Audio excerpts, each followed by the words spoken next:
I'm sorry, I couldn't get the binoculars out in time. Look, well, let's not...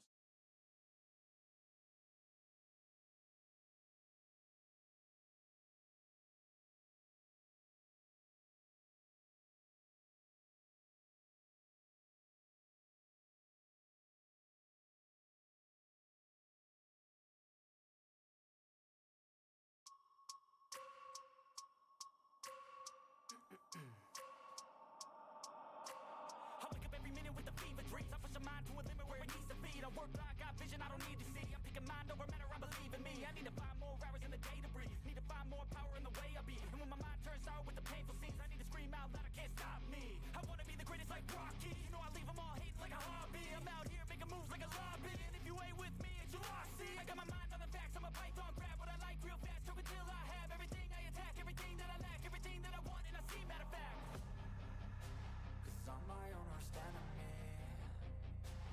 Only if I let it be. I can control anything if I can just think carefully. I control my destiny. Deep up in my mind I manifest it.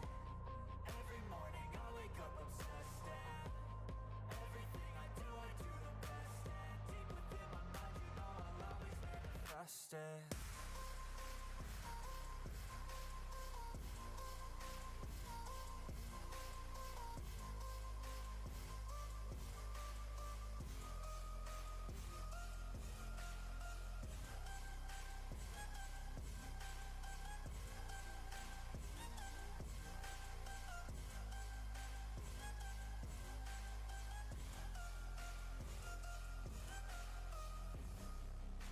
So bitch, I better love me. Look what I'm becoming. In my mind I'm running all around circles. Better thoughts are coming. And my mind is like a reflex. It knows just what I need next. If I could just believe, then I know I can turn all of my thoughts into a real threat. Cause I'm my own worst enemy. Only if I let it be.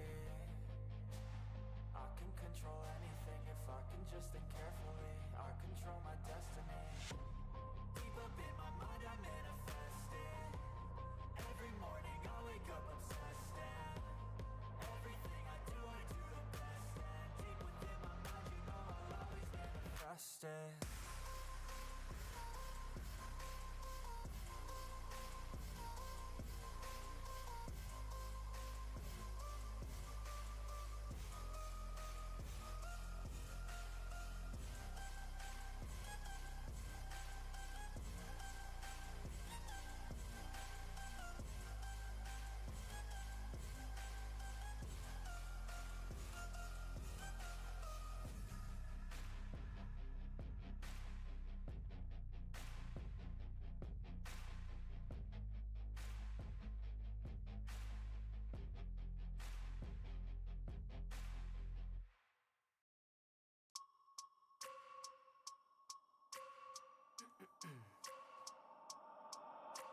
I wake up every minute with the fever dreams. I push my mind to a limit where it needs to be. I work blind, got vision I don't need to see. I'm picking mind over matter, I believe in me. I need to find more hours in the day to breathe. Need to find more power in the way I be. And when my mind turns sour with the painful scenes, I need to scream out loud, I can't stop me. I wanna be the greatest like Rocky. You know I leave them all hating like a hobby. I'm out here making moves like a lobby. And if you ain't with me, it's your loss. See, I got my mind on the facts. I'm a python, grab what I like real fast. Choke until I have everything I attack. Everything that I lack, everything that I want. And I see, matter of fact, cause I'm my own worst enemy. Only if I let it be.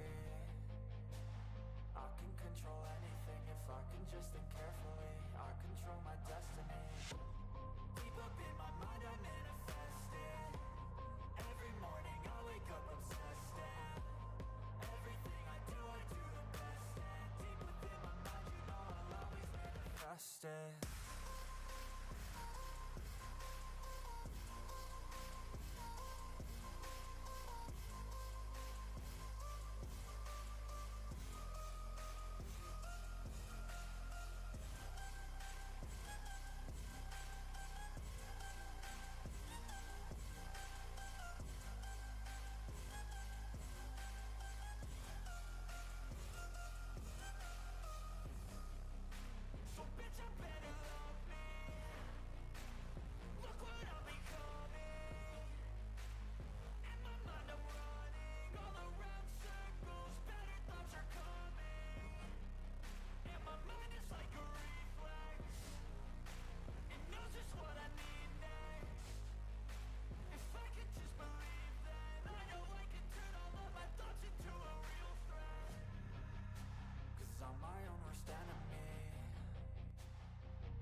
I let it be.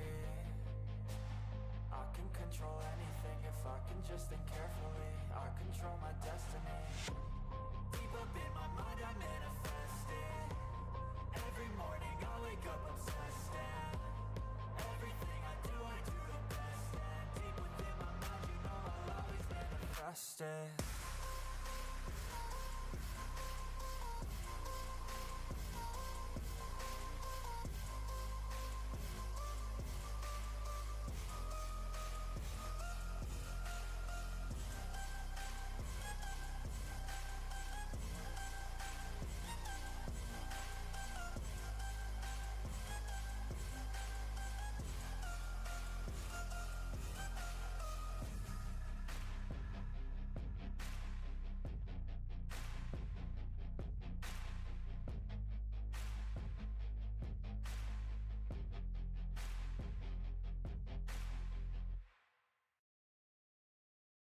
But if I lay down and I play dead and I stay dead, maybe you'll get sick of being the monster out of my head, under my bed.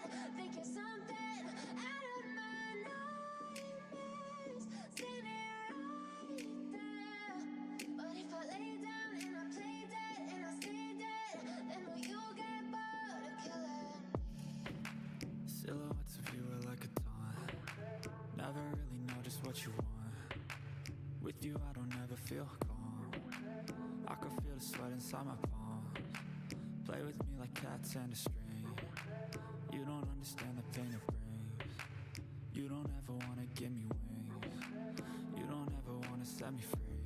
You know I'm addicted to you, and it's twisted. You've been gifted with the evil voodoo.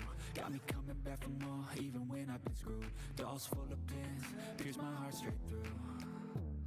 I got issues in my head. I like you in my bed, but you keep me on red. Oh, everything is like a test. I better not text or I'll come off desperate. But if I lay down and I play dead and I stay dead, baby you'll get sick of being the monster out of my head, under my bed. Think you're something out of my nightmares, standing right there. But if I lay down and I play dead and I stay dead, then will you get bored of killing me? So if I play dead, will you regret everything that you did, that you said? I don't think you understand what you're doing, and my heart's black and blue from the bruising. I feel like when I'm with you I'm losing. I feel like you think that this amusing, sitting there gaslighting and confusing. Was it me? Is it me? Am I deluded? I'm the one who's always sorry, the conclusion. Even though I offer all of the solutions, I wish you loved me like I love you, it's stupid. When I'm alone with you I never feel lucid. I wish I wasn't struck by Cupid. I wish when I first saw you I knew this. When I'm with you I feel so useless. I feel diluted, my heart's been wounded. Silhouettes of you are like a taunt. Never really know just what you want. With you I don't ever feel calm. I can feel the sweat inside my palms. Play with me like cats and a string. You don't understand the pain it brings. You don't ever wanna give me wings. You don't ever wanna set me free. But if I lay down and I play dead and I stay dead, baby you'll get sick of being the monster out of my head, under my bed. Think you're something out of my nightmares, standing right there. But if I lay down and I play dead and I stay dead, then will you get bored of killing me? Then will you get bored of killing me? And will you get bored of killing me? And will you get bored of killing me? And will you get bored? But if I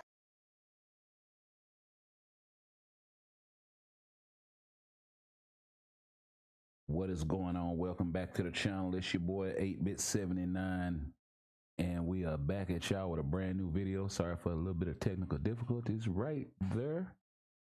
Fumbly fingers on the hotkeys, baby, but we gonna get it together. So without further ado, I'm sorry, I couldn't get the binoculars out in time. Look, well, let's not stand on ceremony, mate. Let's start the show.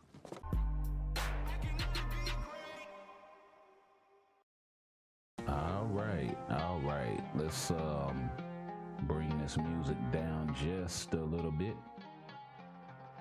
There we go. How y'all been, man? We got the game rocking and rolling, but before we do, of course, we got to talk about a couple of elephants in the room. Mainly, let's go ahead and slide on over to the forum and crank this thing up, shall we?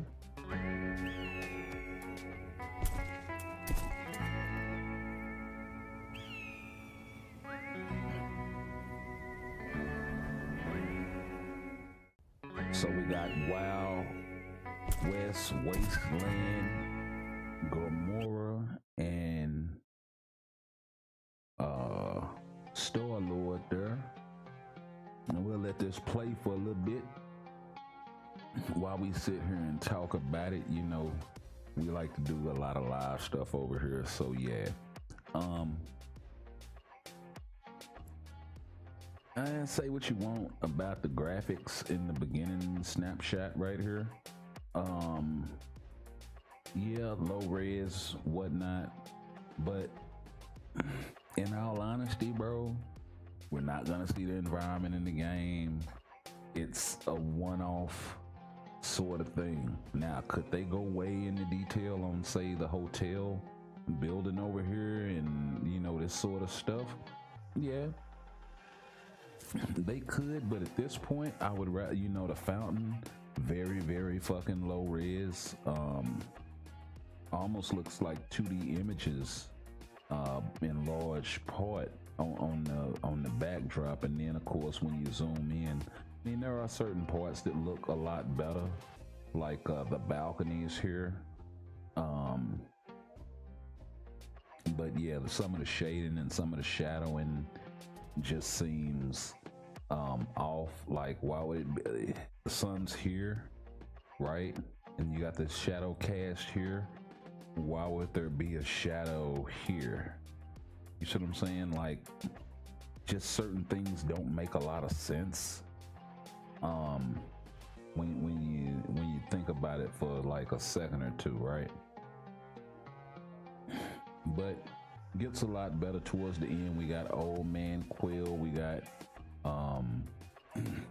you know, westernized, I guess, Gomorrah with the armor and such. Still rocking the swords, short haircut, and the whole nine. I do believe they already have tier 4s, so hopefully the uniforms make them usable, but you know, blast male and then speed female aren't really, and then you got blast male human and then speed female alien.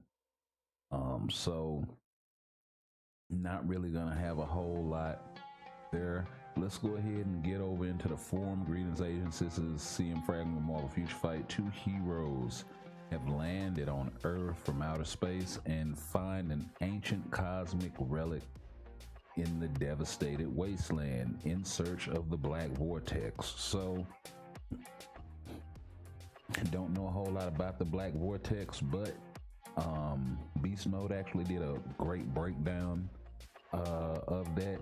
So I believe he's read the comic, or he knows more about that shit than I do. So go check it out. He did an excellent fucking breakdown on that shit. Check out the new looks of the legendary outlaw and the most dangerous woman in the universe. We will provide more information through the patch details. So the last of the last, you see we got a lot of angry people about this. You know, some people are asking for a buff for Gambit.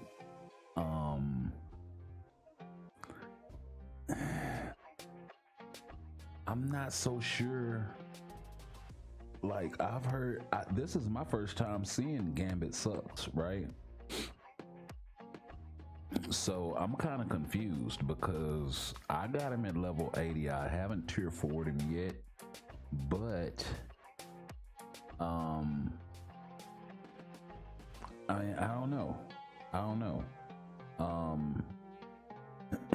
If you're using Gambit with a CTP of energy, that may be part of the problem. You may have to switch him over to a Mighty Destruction. So yeah. Generic future fight player complaint, boo-hoo, bunch of crybabies. Yeah, I know my boy Grimy Pipes. Then we got some deleted posts and such. So yeah. I mean, I thought the reviews were probably pretty good for Gambit. Haven't really seen a whole bunch of okay, was kind of hoping for some upgrades to other characters and maybe a tier 3 from Commander. Interesting. But we haven't had a tier 3 in a while, and we kind of need to knock off the rest of those transcended tier 3, you know, the rest of the tier 2s, right? We need to really get tier 2 into a thing of the past, so we can start moving forward with the tier 4 initiative properly. So I completely get that. Let's see, yes, 2 existing tier 4s, both I cannot, both I can choose not to, and getting new uniforms. Wasn't even expecting a sneak peek. I mean, yeah, and that's the other thing. So people are complaining, and to be honest, we really weren't expecting this sneak peek before the main update in about 2 weeks, right? We were expecting for it to be a lull for about 3 weeks, maybe a month, and then get something. Instead, we got something that kind of tied us over in 6 characters within the span of 3 weeks. 2 of which desperately, or 3 of which desperately needed upgrades in Gambit, Hawkeye and Bullseye. And then, of course, Sharon getting something to bring her back into the meta, and then already existing tier 4, and Star-Lord and Gamora, 2 other already existing tier 4s, one of which has a really good leadership for speed types. So can't be too mad at it. Can't be too mad at it at all. We got some Cloak and Dagger stuff. So I mean, yeah, could have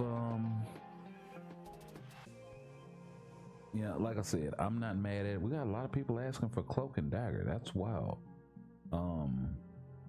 Okay, yeah, okay, Cloak and Dagger initiative, cool beans. I can't say that I'm mad at it.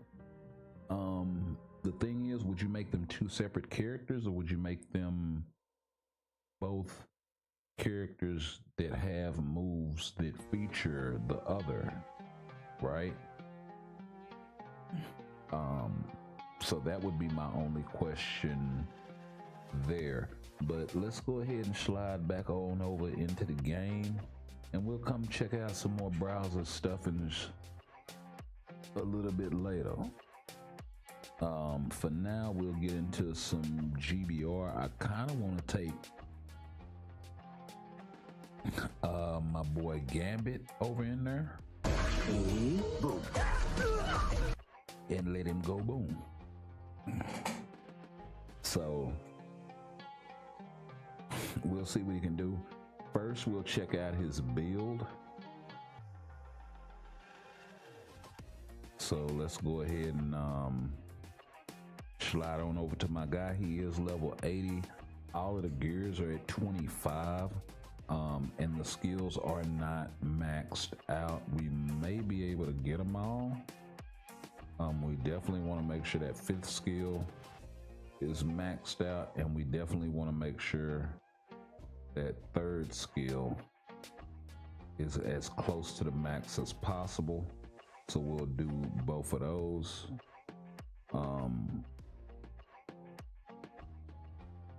You know, the fourth skill, yeah, it would be better if it were maxed out, but we'll go ahead and rock him like this for now.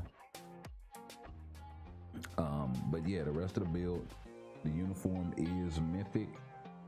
We are rocking a mighty CTP of destruction on this guy with 43% crit damage, so he is at the cap. And then he's got a 180 proc on this thing.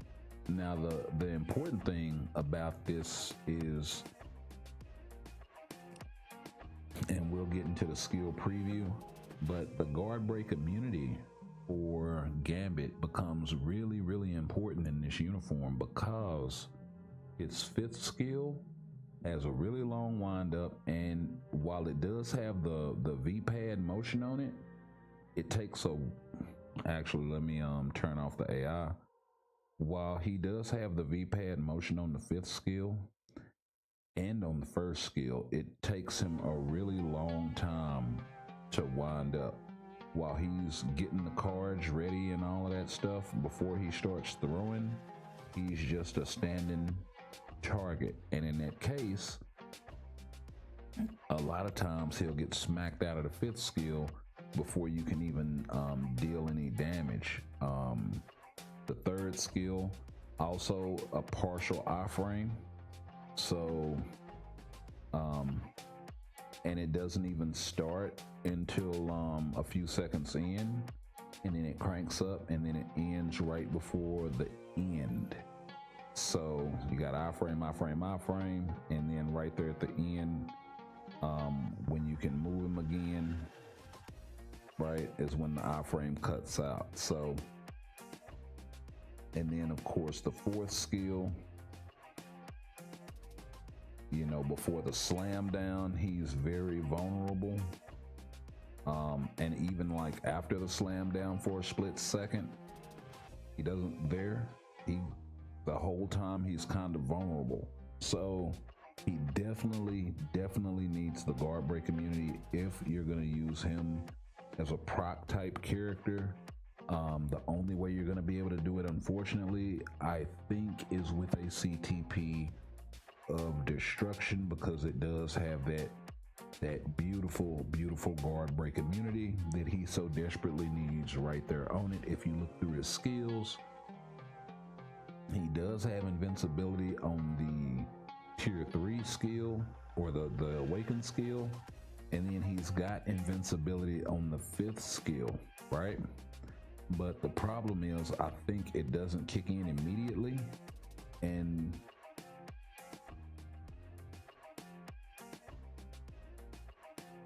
so that's the invincibility. We'll look and see when it kicks in. We'll wait for all of the buffs to go away, but I don't think the invincibility kicks in right when you hit the skill. Maybe I'm wrong. Okay, it does. Okay.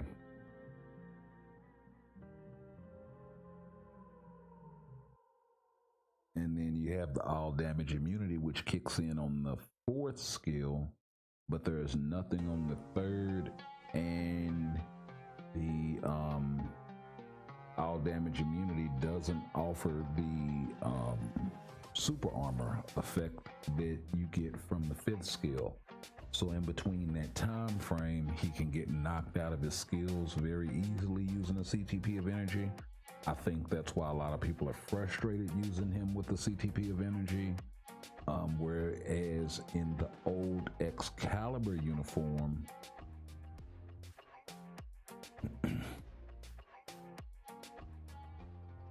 you kind of don't have that, because the 5th skill iframe is immediate and it lasts throughout the skill, and the windup isn't as long, right?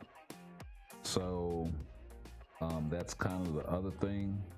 And then you could cancel the 3, the 4, and the 5 almost immediately, and then even on the 4, you're immediately into an iframe from the very beginning. So way more safe to use with the CTP of energy is the Excalibur uniform over the Wastelanders. That's the huge problem. If they really wanted to go back and do any sort of buffing to this thing, I would add an iframe to the 4 that starts at the beginning of the skill, and there's a full iframe. And then I would also, if they don't want to give him a full iframe on the 5th skill, at least give him an iframe till like a second after he starts moving with the V-pad. I think that combined with the super armor from the 5th would rectify a lot of those problems. Until then, unfortunately, we're gonna have to use him with a destruction. And you know, all of that being said, I'm not so sure if I don't think I have the right uniform on this guy. Yeah, but I'm not so sure if a rage will work on him effectively, because you'll still get knocked out of your skills and have to suffer the loss of waiting for your skills to come back off cooldown. So kind of a double-edged sword there. Unfortunately, when it comes to Gambit, I think his best option is probably going to be a destruction.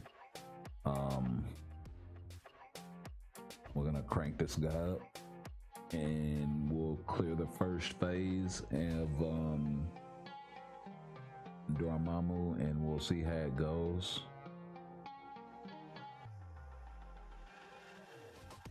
Let's pop her 3rd skill to give him some added protection.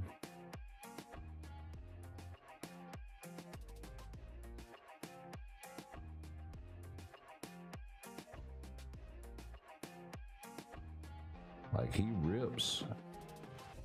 You know, he absolutely rips. That's why I'm like, what are people talking about buff Gambit?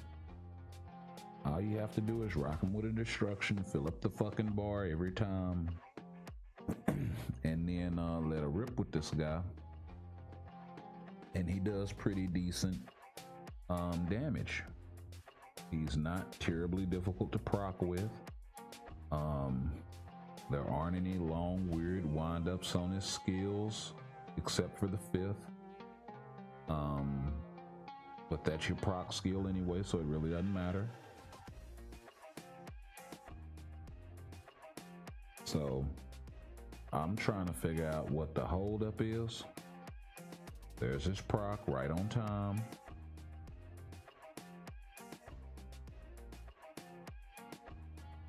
And this dude is ripping bars on bars on bars. And so that's why I think a lot of people are probably using this guy with probably an energy, and they're constantly getting knocked out of their skills. And if that's the case, then you're going to lose a lot of damage. Now, he does do way more damage on his awakened rotation.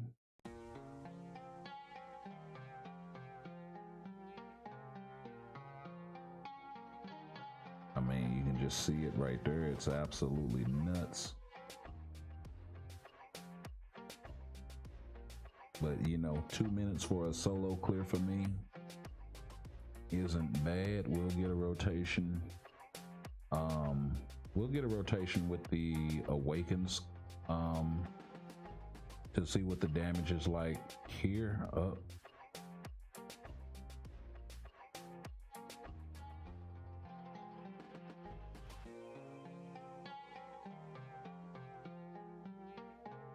Oh, I think I actually backed off too far and canceled the 5th skill.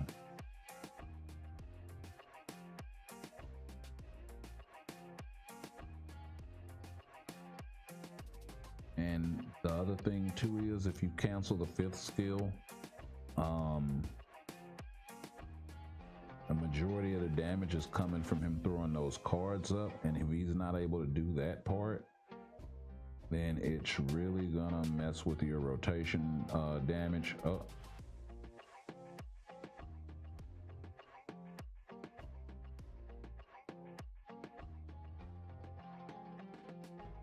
Okay, we'll see if we can get a good one here. Yep, everything lined up perfectly.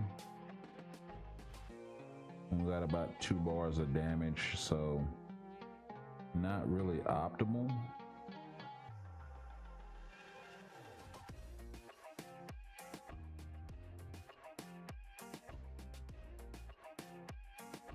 Use that first skill, the V-pad over there. Like, he does have some pretty cool stuff you can do with him, with the double up on the V-pad and all. Like, I'm so for that.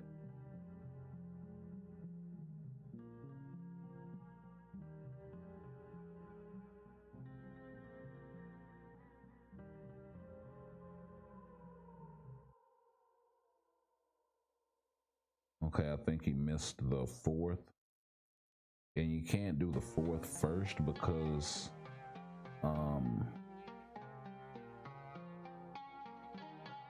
like, there is a little trick to it because it is kind of a slight delay on the 4th, but it's only slight.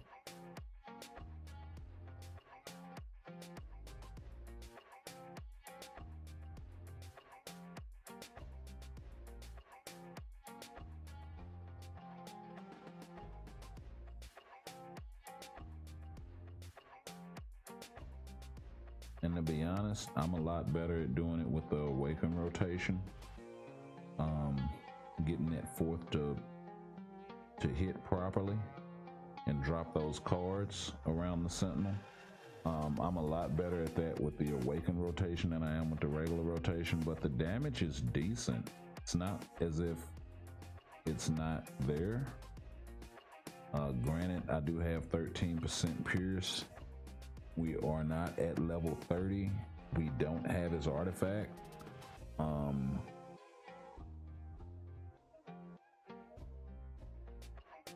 And it's a 180 proc, not a 200. So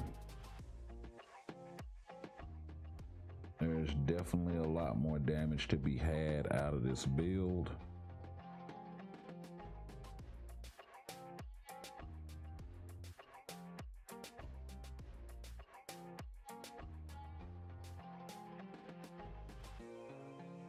That windup is gonna get him killed.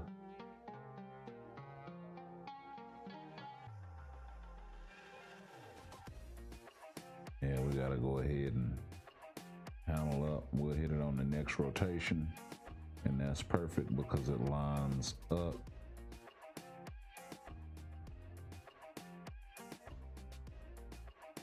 Ooh, I got clobbered. Actually, let's go ahead and let him get clobbered. We can get up out of here without having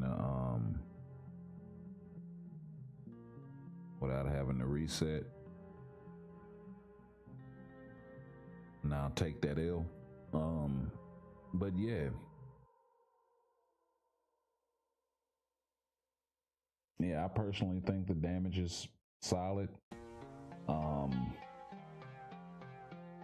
Not mind-blowing, but I also think that Giant Boss Raid and World Boss probably isn't his optimal game mode. He seems more built for ABL, ABX, and taking care of large groups of characters and mobs, and maybe really strong for a game mode like Zombies, with a rage where you don't have to worry about getting guard broken as much. So yeah.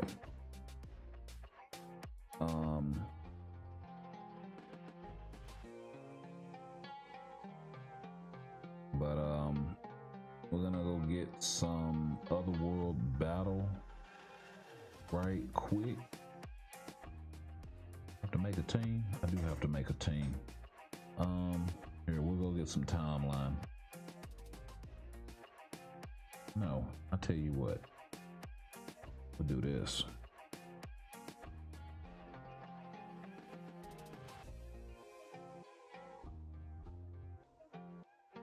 Wait, what? There's a tier 4 character that does not have a striker. Oh, that's the wrong goddamn dude anyway. That's tier 4 Spidey. I want freaking what's the dude? Agent Venom. Oh, I hate that they made him and Spidey look so much alike. Because from their icons, it's not the easiest to tell them apart.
Okay.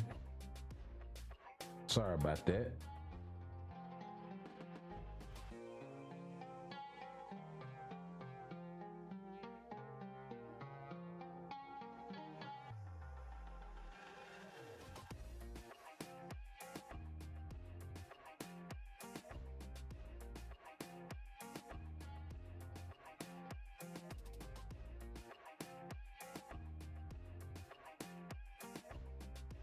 Let me close that. That might help. Close that as well. I don't need it.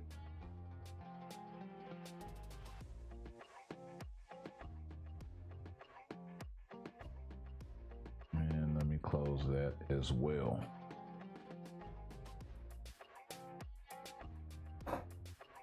Okay.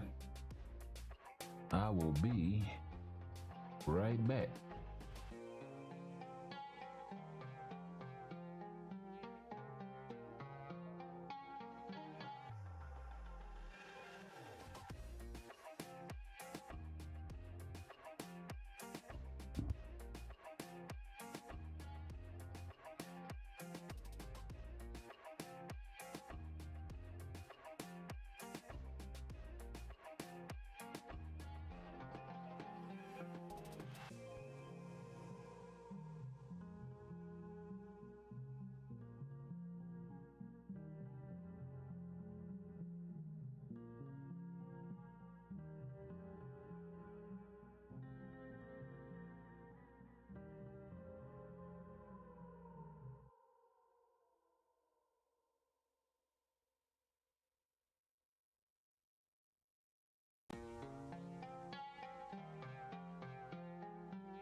Okay, we are back. Let me get this out of here. If you're new to the channel, make sure you hit that like, comment, share, sub, and all of that jazz. Make sure you hit the notification bell so you can stay up on all content in the future. Oh wow, I forgot to kill that. Yeah, let's get that out of here. Alrighty, righty.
me run this another time while I can see what I can see.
Okay. Yo, Leonardo Perez, what's going on? Trying to fix some technical difficulties I got going on over here. Trying to make sure you guys are getting a good quality product.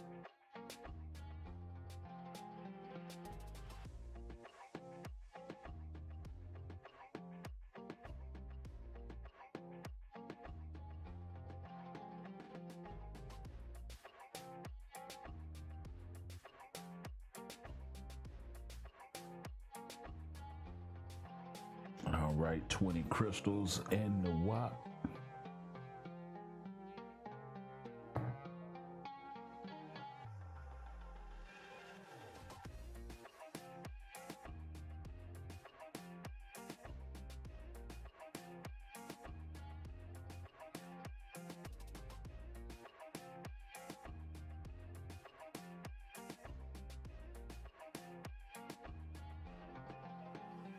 All right.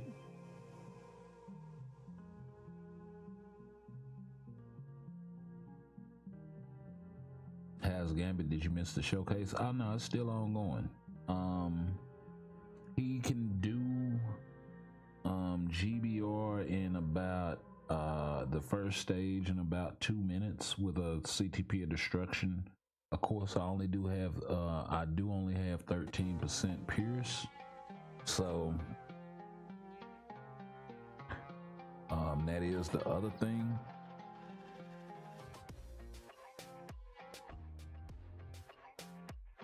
Oh crap, I didn't mean to start it with 2. Oh well.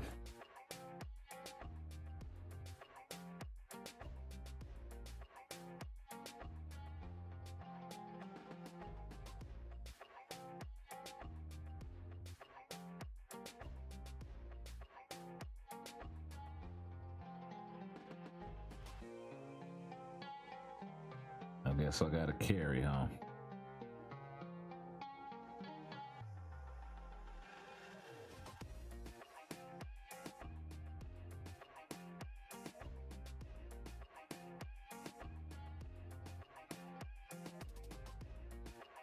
Yeah, I could probably do this with Gambit, although it would take a lot longer.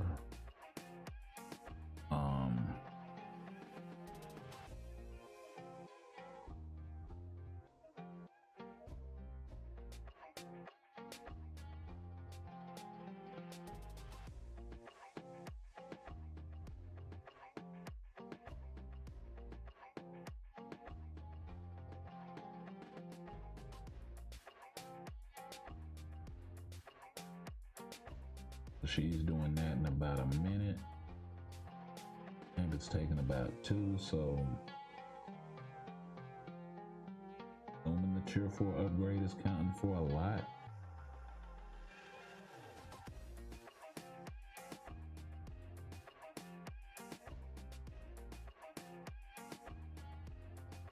We did like 0 damage right there. That's all right.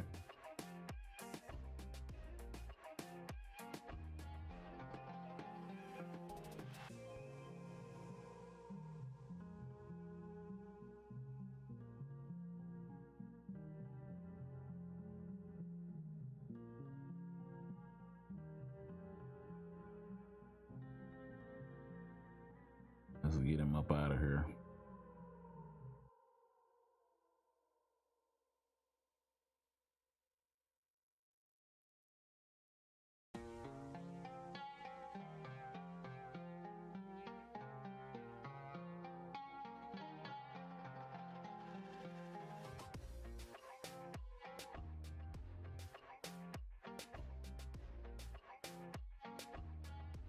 Let's not get clapped up.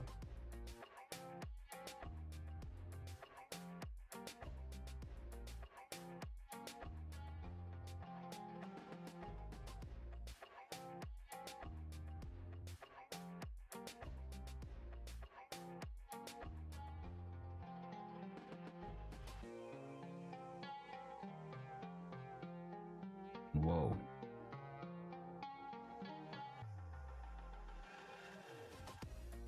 Wow. Let's wait for that 3rd skill.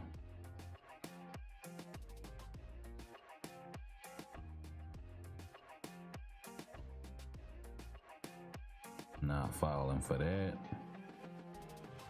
Go ahead and pop off with the tier 4 anyway. We can build it back up.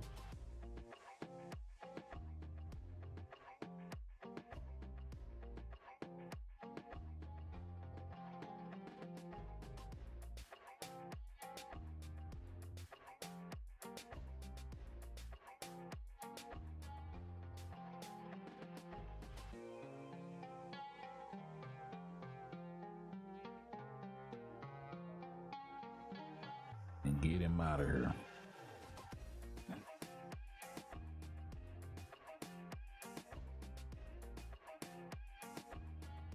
But yeah, I'm hesitant to say a rage because, like I pointed out earlier, and I'll go back in here and I'll point it out again for you, but The biggest difference in between the Excalibur uniform and Gambit's current uniform, the Wastelanders, other than damage, is the safety of it, right? Before we could use them with the energy, even without super guard break, or even without super armor or guard break immunity built in. And the reason for that is because the 3 you could cancel immediately, right? Or just about immediately. As soon as you get that out there, you could pretty much cancel after the throw, right? I just can't get a good one, right? So you cancel that, and then the 4, you cancel it into the 4, right? Well, the 4 is an immediate iframe, and you're not finishing the animation on it. And it's an iframe as long as he's in the air, right? And then you have the 5th skill, which is also an immediate iframe with a wind up, but a very short wind up, and a long iframe with a V-pad. So he was pretty safe. So you could just sit back and 3 cancel, 4 cancel, 5 all day long and just wail on enemies, right? Well, and then the whole while you're moving out of the way of the attacks that are able to target you in your iframe, and then the attacks that they have that can't target you in your iframe, you don't even have to worry about. Okay? In the new uniform with the Wastelanders, the problem is kind of the fact that he doesn't have as many iframes, right? There's a late iframe on the 3, but you can cancel it immediately, so it really doesn't matter, right? There's a late iframe on the 4, and we won't do it. Let's get a little closer to him so we don't have to worry about the run up, but it takes him a long time to slam that down, and you don't have to wait for the slam down in order for the cards to drop, but in that interim you're vulnerable. Whereas before you could after you cancel the 3, you're pretty much safe, which also meant that you really didn't have to worry about mistiming your 4 and your 5, which are really your moneymaker skills. Okay, then on the 5th skill, there's absolutely no iframe, and it has a long wind up. So that pretty much means, and that's where all the damage is as well, but that pretty much means that you're gonna have to run this guy with a mighty CTP of destruction for the guard break immunity, right? I don't see another damage type CTP really working on this guy like that. Now the good thing is destruction, energy, not so much different, right? One has guard break, the other one doesn't. Those are the hugest differences, or that's the biggest difference between the 2. Okay, so you know, you do have that, but there's not really another option for him that offers guard break immunity with the damage. That's why I'm kind of hesitant to say a rage, because you could run into the same problems with the rage and the guard break that you do with this guy. Now the other way around that is to run him with Fury's leadership. So if you don't want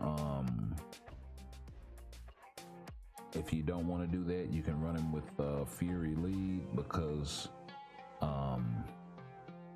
Nick Fury, I think, as a passive offers guard break immunity to the rest of the team, or super armor. So to all superhero allies he gives super armor, so that can kind of help. So that's the other workaround, but then you need an exclusive character kind of thing. I think you also need Fury's uniform, or at least one of his uniforms for that, because I don't think he offers. Oh, he does have super armor regular. Wait a minute, no, that's the Captain Marvel joint. That's the OG, not the OG. Okay, but he still offers super armor to all heroes. So yeah, that's the other option, is to just run Nicholas J. Fury leadership and then take advantage of his passive ability.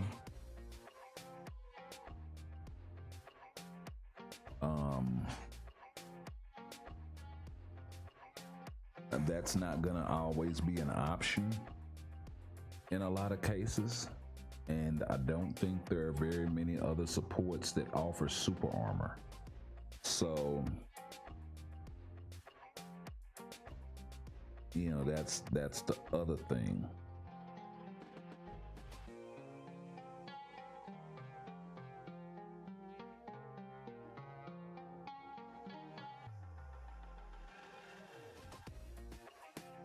Okay, so stage 9 Kang,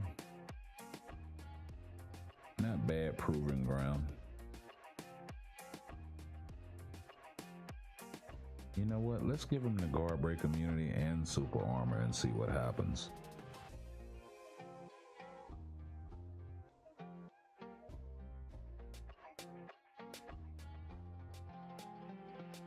Where the hell is Gambit? Down here with the Awakens. I do kind of like how they separated them out now. Just still have to get used to it.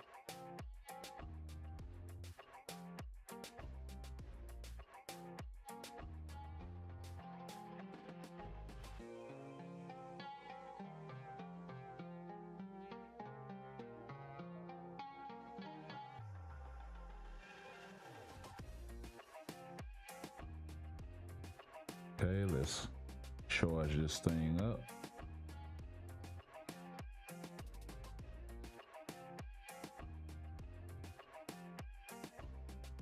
That's why I'm like, I don't know what people are talking about. This dude isn't proc friendly. He's very proc friendly.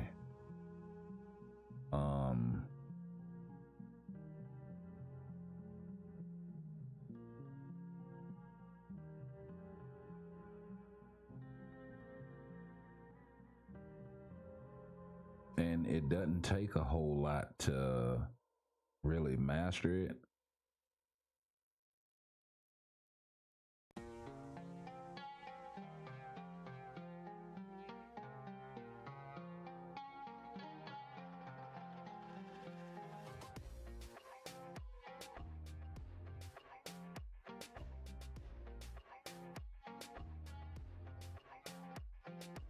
I think I missed it there, but that's okay.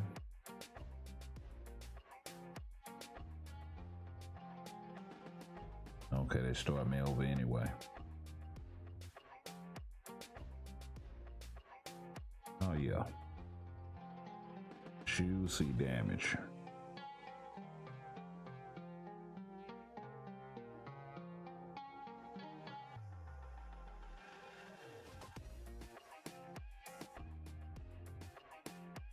As I said, it's just a split-second delay on that fourth skill, and then you can let her rip. And then the beauty is you can always use the one to get you out of the way.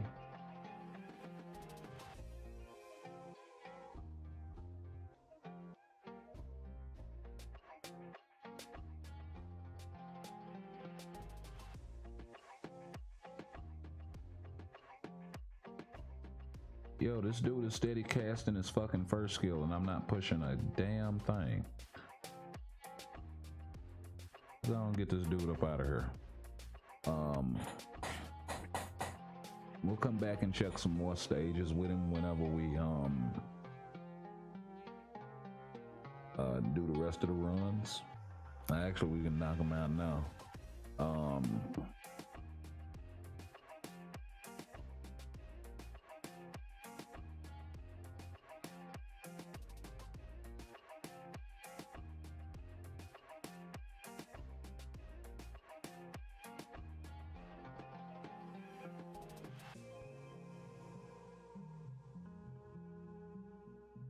Keep in mind, Magneto has a mighty rage. Missed a rotation there. Oh. Thought I had more room than that. Wow. He went right up there and sniped me.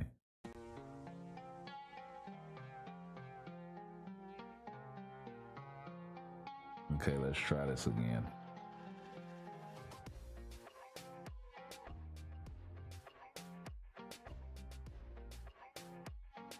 Oh, got clipped.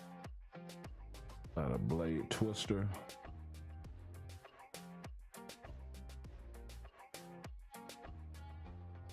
Got hit by God knows what there. Yeah.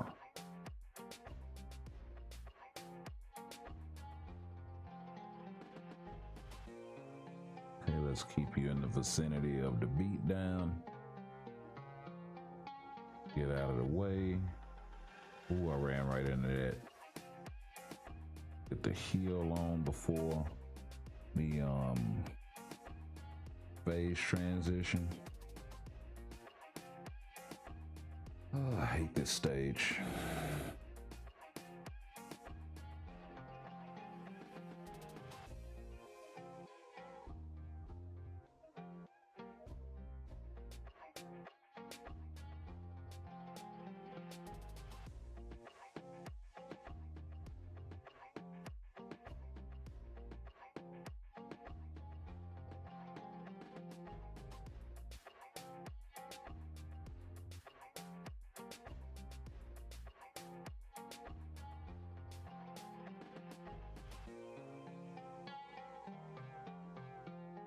All right. Let's keep it rocking. Let's keep it rolling.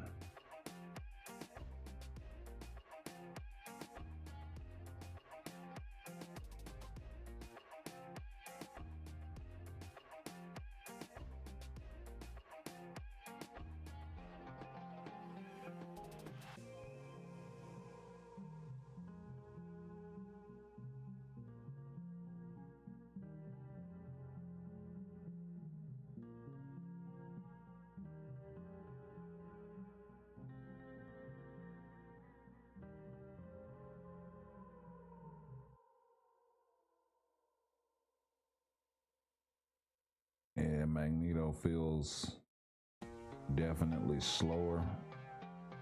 Ooh.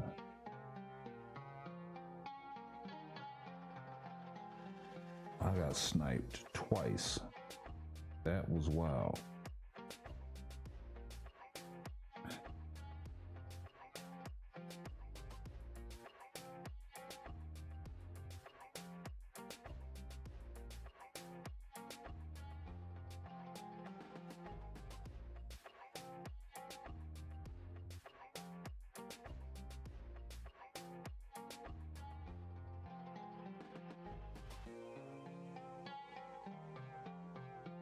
Let's keep you in the vicinity of all the bullshit. Okay, that's definitely faster.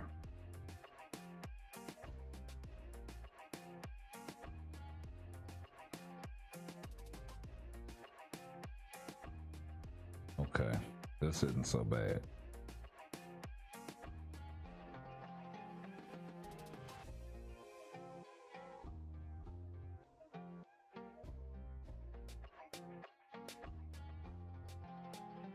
I was gonna say, if you hit me out of that, it came off the tip of your fingers, the tip of your fingers, I might have a problem with you. Let's see. I'll get caught up in the chat in just a minute.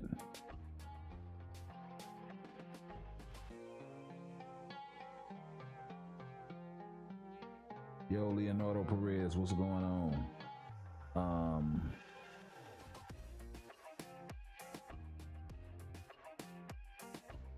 Yeah, let me not get sniped looking at the chat.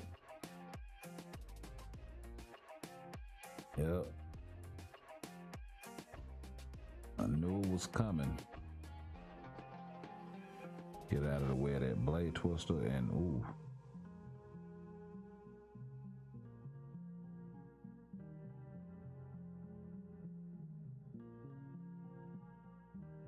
Let's drop all this damage right here where you at. And get out the way.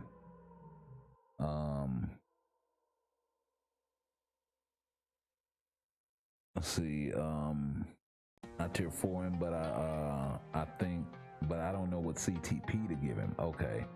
I haven't fully equipped him yet. So he needs a rage by the sounds of it.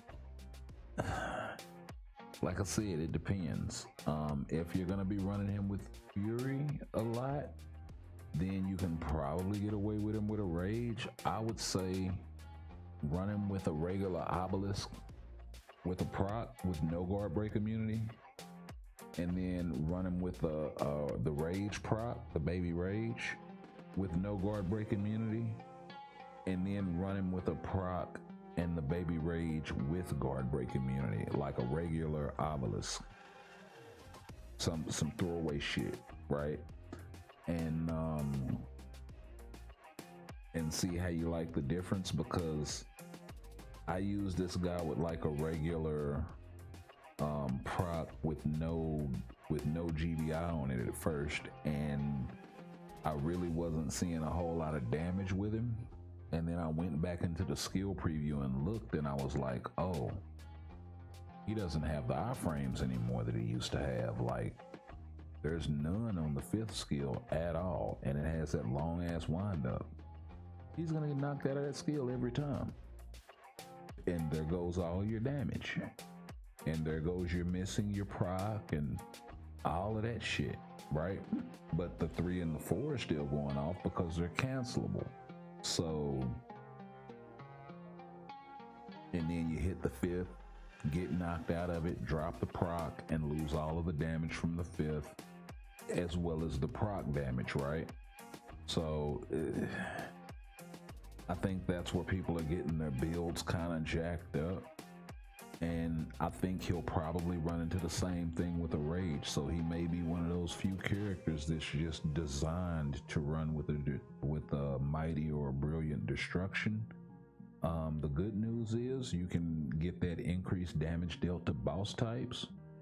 So that'll work in GBR and World Boss. I'm not so sure if damage to boss types works in Alliance battle. So, but then again, in Alliance battle, you don't need guard break immunity, right? So if you're using them for ABX, a rage may be the way to go. And that's why I say it kind of just, it depends on what you're going for with him. It depends on what game modes you're going to be using him in. I think if you want to be able to use him in as many game modes as possible, destruction is the way to go. If you're going to be using him in ABX, ABL specifically, I would go with a rage.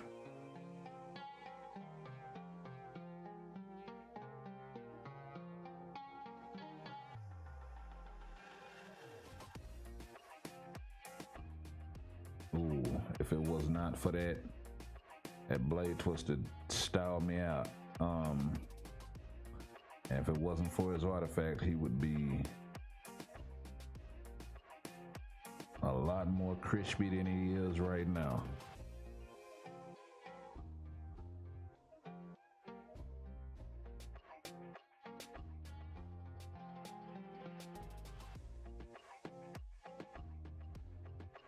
But I mean, I could be wrong. I haven't used him with a rage yet. I didn't even use him with a baby rage because I wanted to see how proc friendly he was, or if he was proc friendly at all. And I really wanted to put that to the test because I know a lot of people don't have a lot of rages to spare. So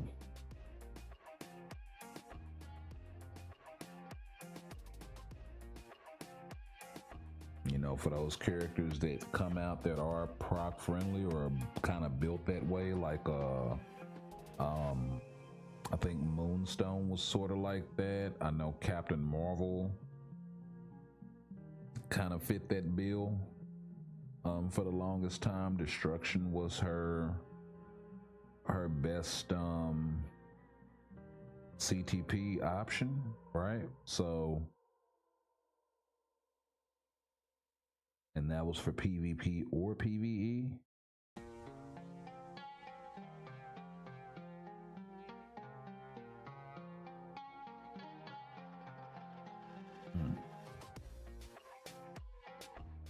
Okay, we're gonna run through this.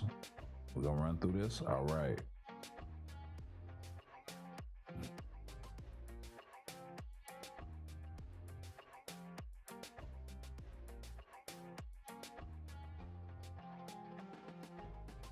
Yep. Okay, we got 2 more to go. Let's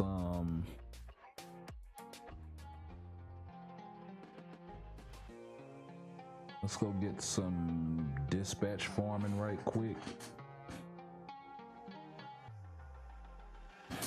Whilst I take a quick break.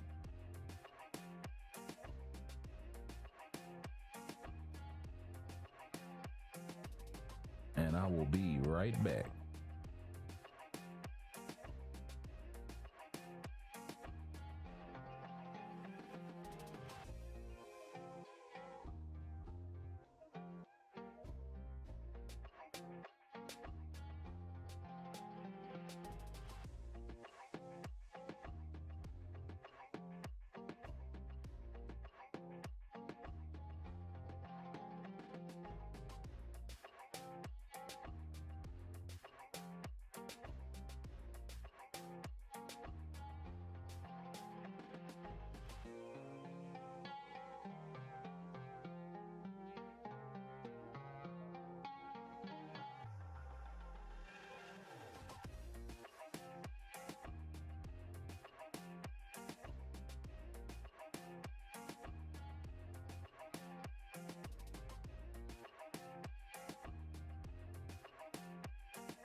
We are back.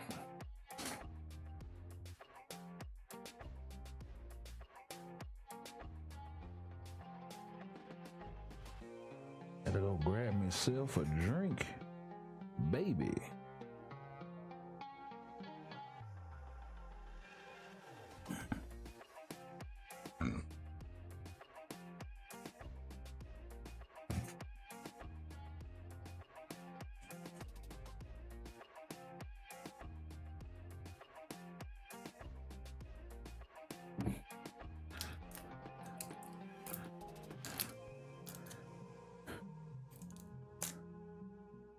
Okay, I see what you're saying. Yeah, about the guard break immunity shit. Yeah, it's really kind of a wild situation, but it does make that CTP viable for him. So, and he does decent damage with it, bro. I also saw, I think Death Proof did a video, and I know ACF One Nation did one where he said he scored 12.1 million with the destruction in ABL. So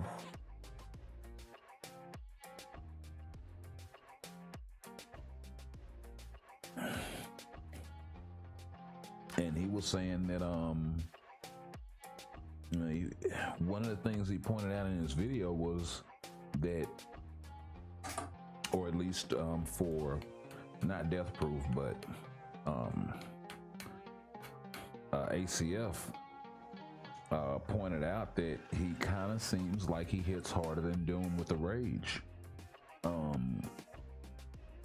which also begs the question, why build Doom, right? When there are just so many better options. If you're talking male human supervillain,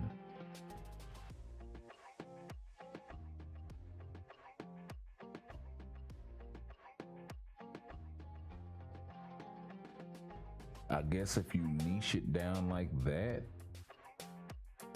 and maybe throw the universal tag on top of it, he's probably one of the strongest, I guess. You see, it's kind of hard to he's not a universal type. He's not a human.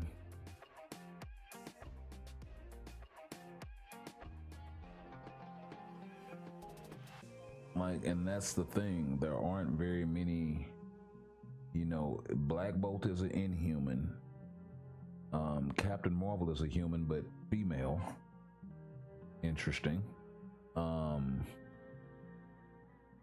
and Odin are male universals, but alien and also not villains. None of them are villains, except Black Bolt.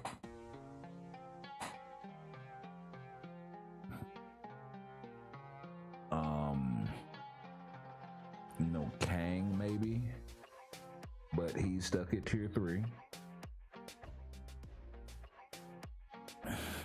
right? So you're talking about a very short list of characters to begin with, right? And even if you take out the typing and then you just go, well, male supervillain,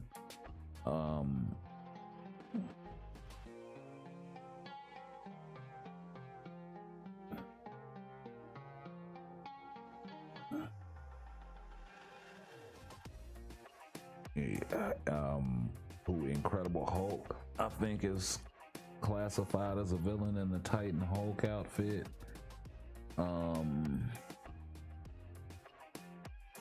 Who's definitely gonna be a better option than Doom? Doctor Strange, top of the meta, better option than Doom, and currently a villain right now.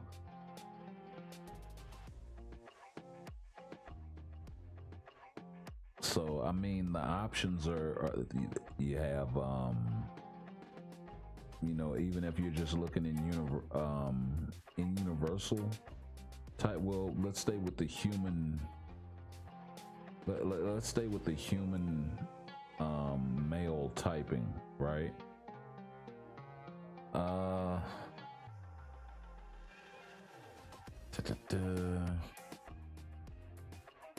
Human male with the supervillain.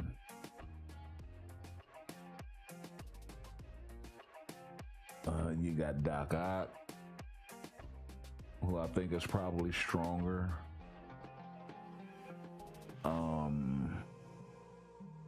And to be honest, that would be an interesting comparison. You have Namor, who I think is probably stronger.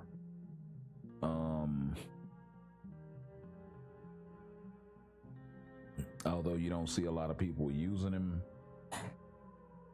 And you can use him with the CTP of Judgment now as well, which is also a different kind of thing.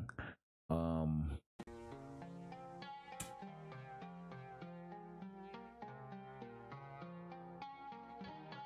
I guess not so much. You could do it with the Phoenix 5 uniform, but yeah.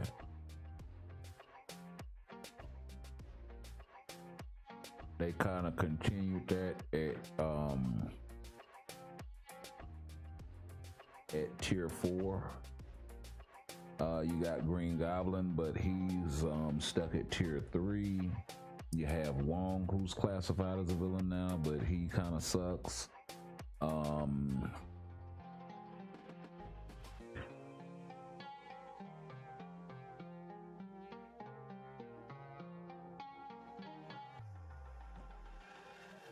And then if you take the human typing off, you start having I must have went up a stage. Yep, because 14.1 I can do on auto. 14.2 and 3 I have to play manually. But yeah, even if you take the human typing off and then you just keep the male villain sort of moniker, then you can throw people in there like Black Bolt, who's stronger. You can throw people in there like Thanos, if you have his seasonal, who's stronger. Noah, who's definitely stronger, like by miles and miles.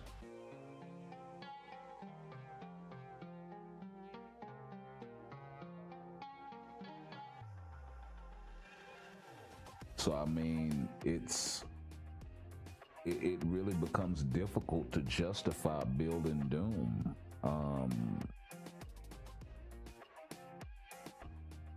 You know, even if you have a lot of tier 4s, it becomes difficult justifying building them.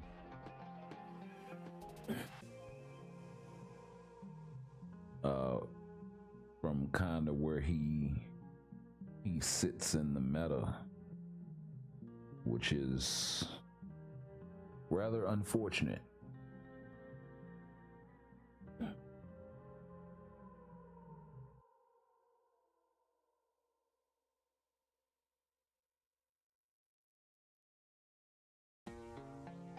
I mean, you're talking a character that's not stronger than Beta Ray Bill, really not stronger than Loki, really.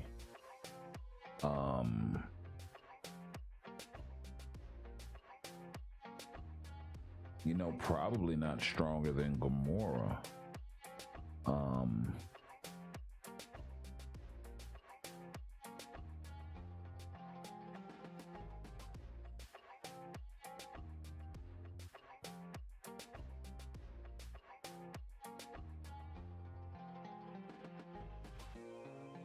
So yeah.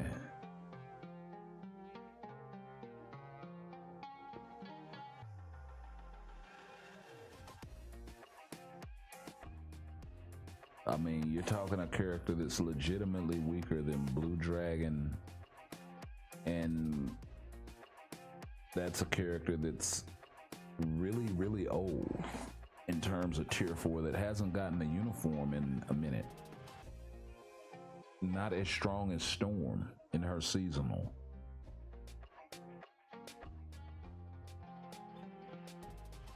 and doesn't have, well, kind of does have the support value, but not really good in PvP content.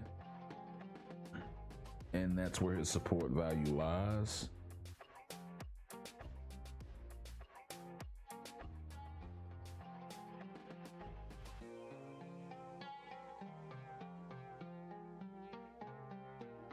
And unfortunately, Doom might not get another update until, wow, why am I not able to clear this?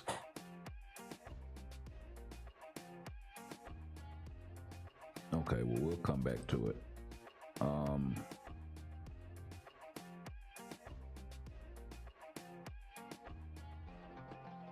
We'll finish this off so we can do some more Gambit work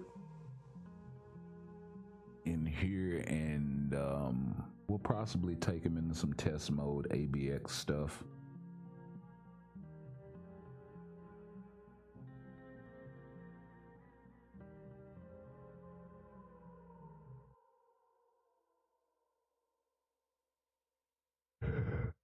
Whoa.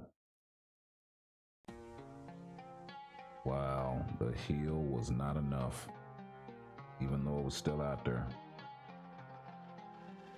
We got to that first phase pretty quick. I wasn't expecting that.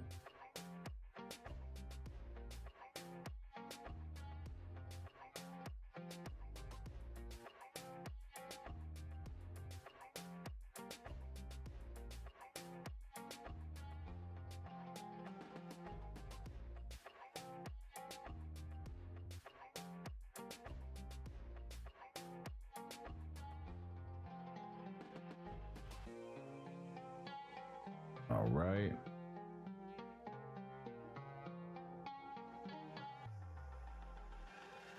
I'll go ahead and pop off another regular rotation or two so we can hear them.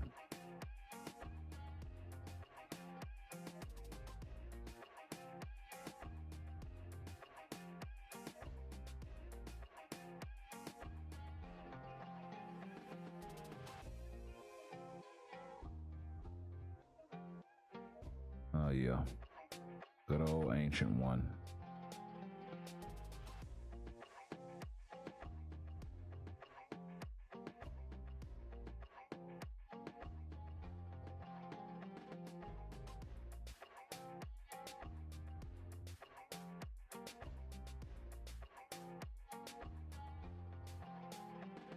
All right, this should be it.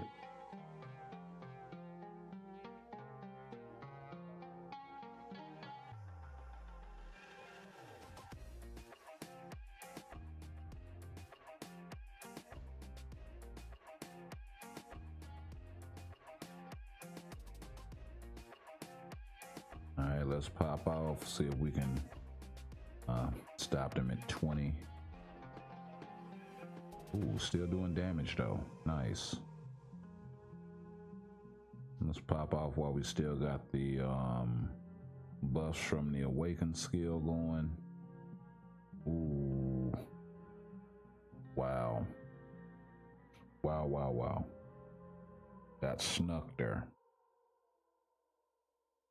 Okay, so I'm gonna have to hit him with like a regular rotation or two and then use that Awaken skill there.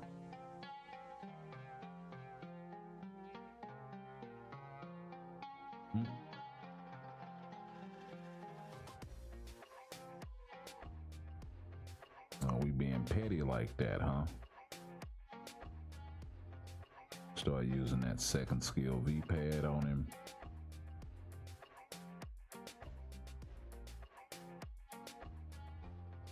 Go ahead and use the Awaken skill. I mean the Tier 4. We can build that joker back up.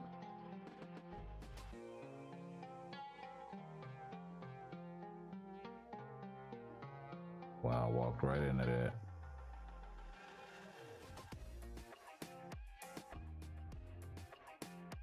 Go ahead and push phase.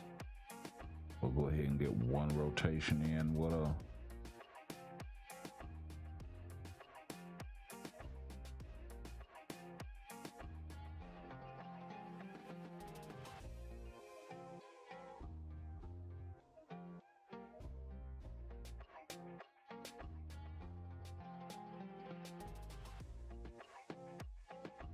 right. Get up out of there.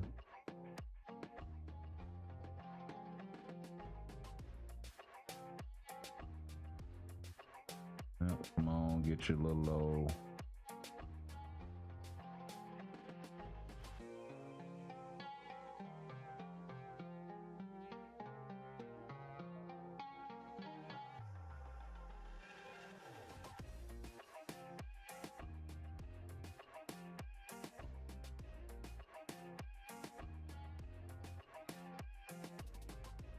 Let me get out the way. Yep. And there it is. Ooh, the blade twisters. Missed the fourth skill again.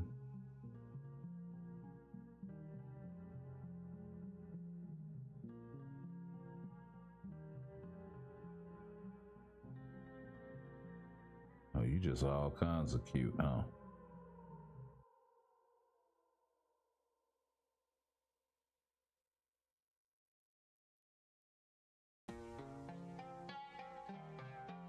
How about them apples?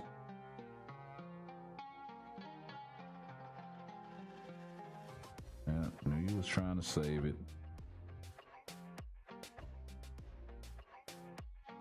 There we go. Come on and do your phase push. This is taking a lot longer than I would like, but trying to be a little more conservative so I don't have to do this shit again.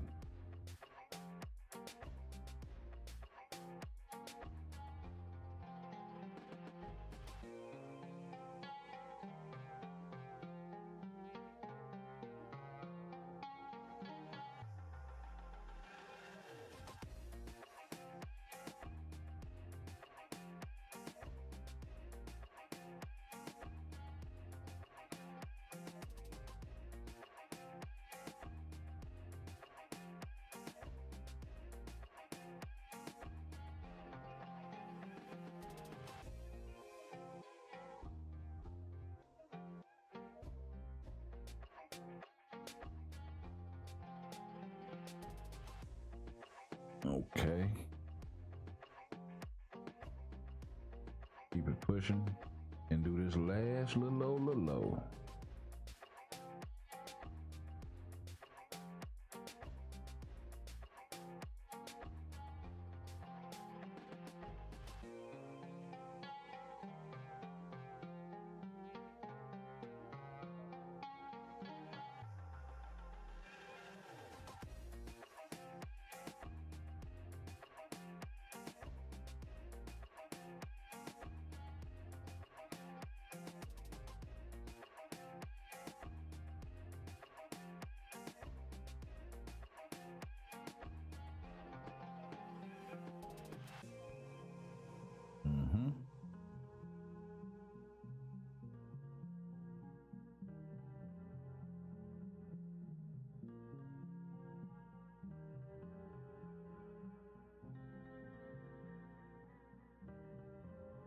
Oh.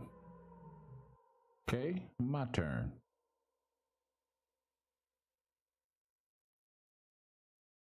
See what kind of hell you got for me this time.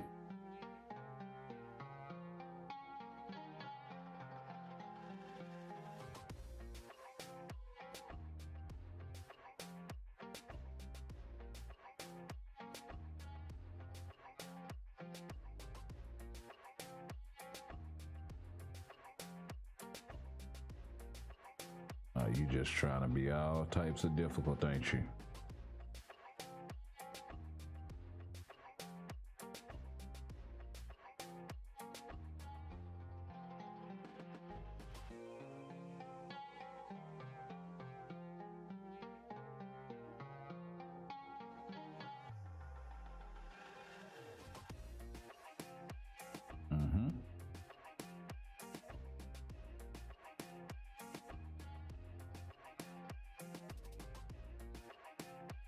Good old Thanos, baby.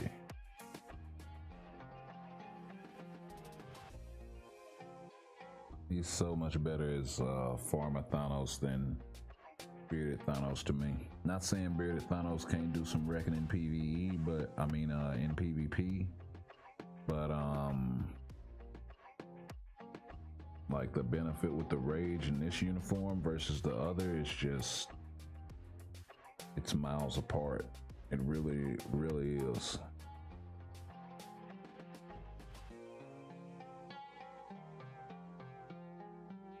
And I kind of wish he was just as useful either way. But yeah.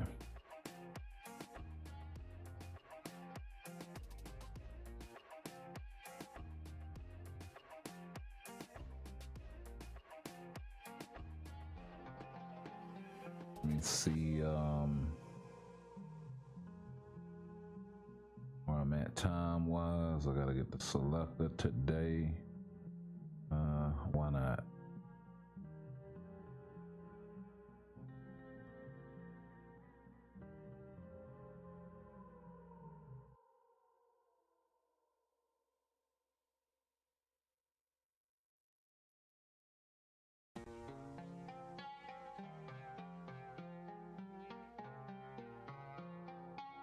Yeah, let's come through here and pick up.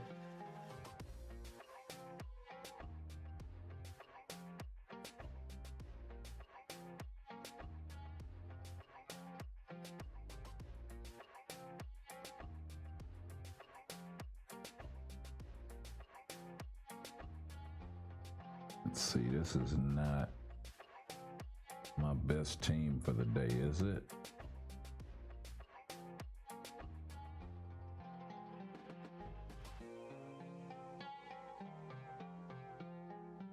Definitely Angela.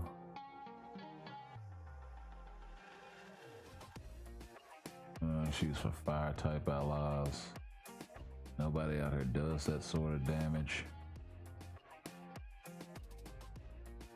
And she's out of self-buffing lead.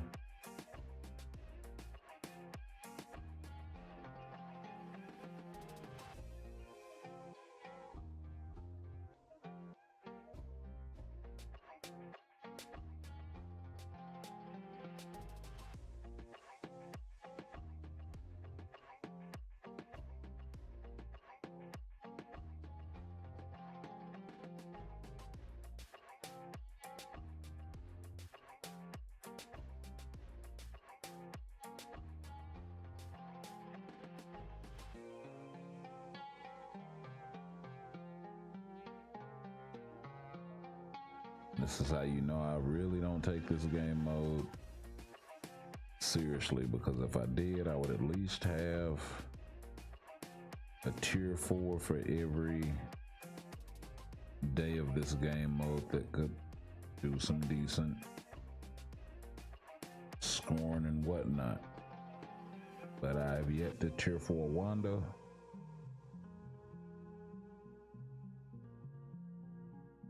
I think she's one of those types of tier 4s that has to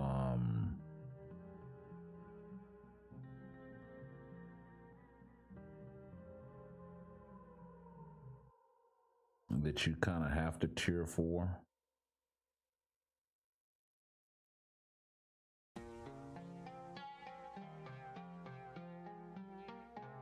Oh wow, it takes her a long time to do that. Okay.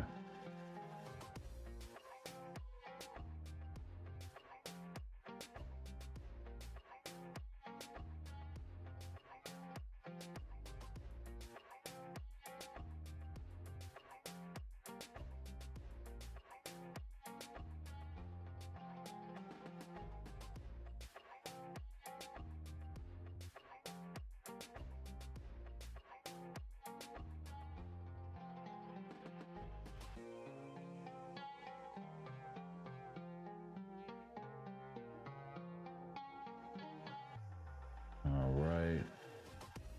Oh, wow.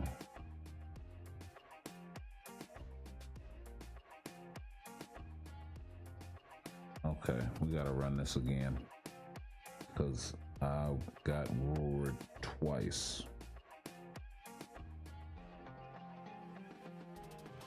I know I'm not gonna be scoring a lot to begin with.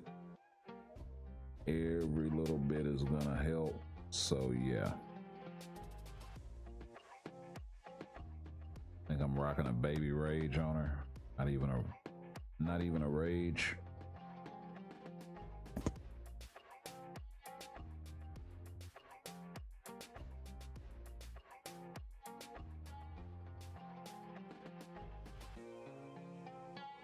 Gotta save one for around that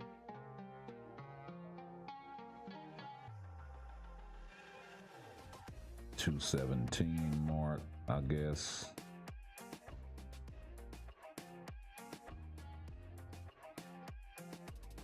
Or is it the 2-minute mark? Yep.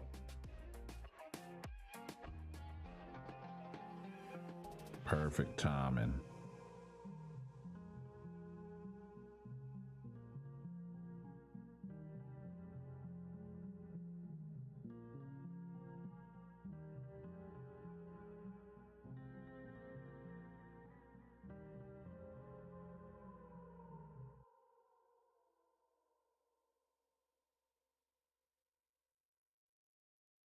Okay. Probably got another rotation or two.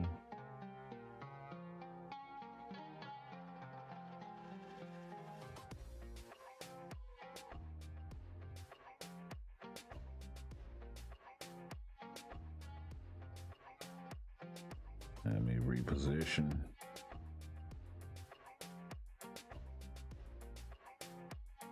All right. We are home free. Got one more roar to worry about.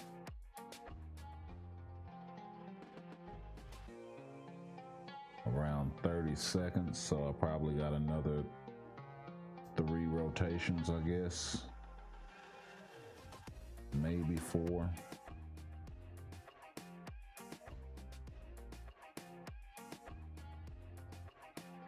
Yeah, this is definitely her game mode. So maybe I should build Wanda. She'll cover me for a day of ABX. I might have wanted to save that. Oh, come on, come on, come on. Hey, she was able to get him anyway. Bet that.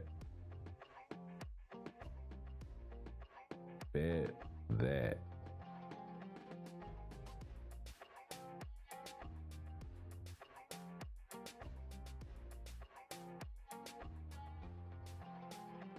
Not quite 9 million,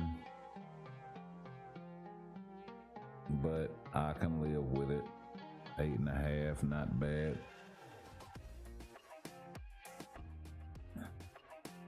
Would have liked to have seen 10.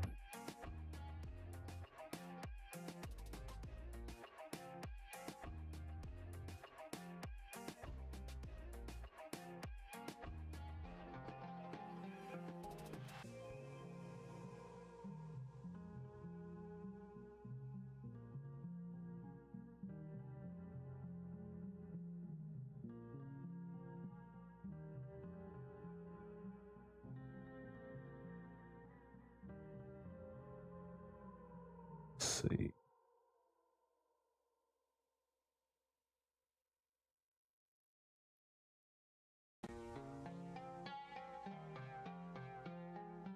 What do you get at 18 million for this guy?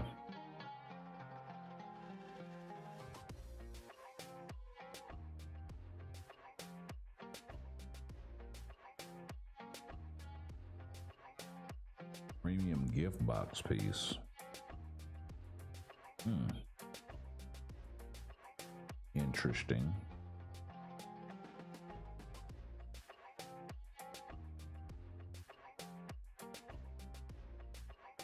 I think they reshuffled this table a little bit.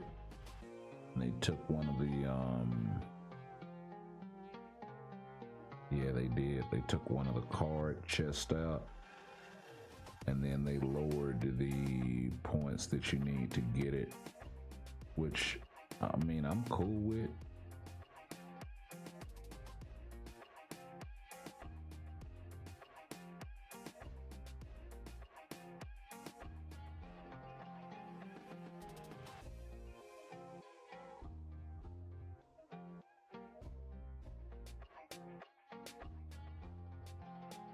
I think they did the same thing with the chest in extreme mode.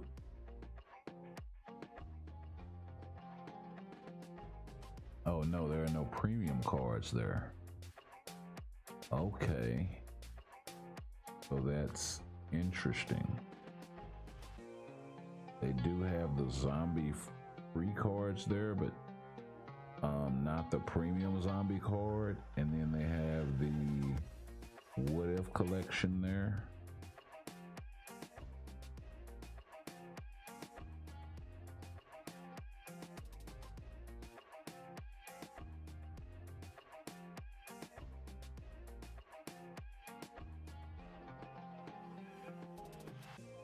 So yeah, that's interesting because there used to be premium cards here too, and there aren't anymore. So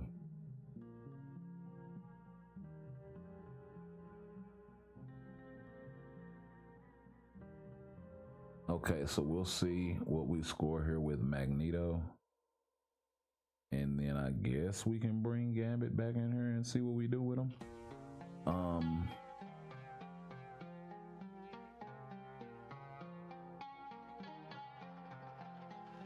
And I may just run Magneto or Gambit with his own leadership.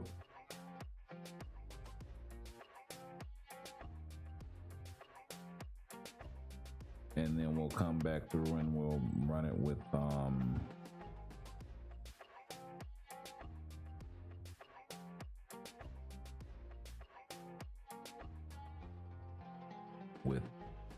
I don't know, maybe Fury's lead or something. Well, it's Mutant Day, so we need a mutant leadership.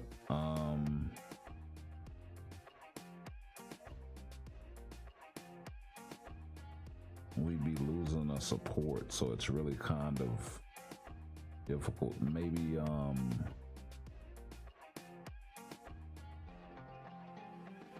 Polaris lead, somebody like that.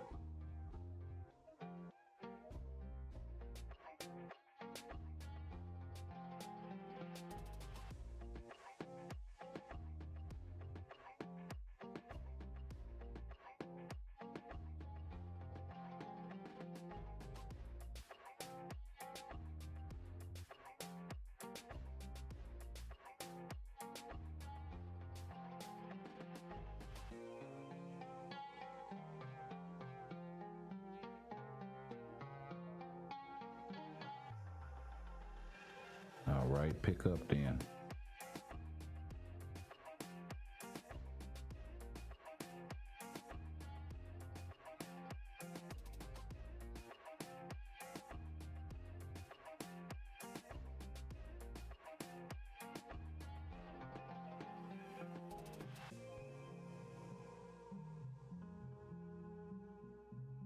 Already stop him right in his tracks.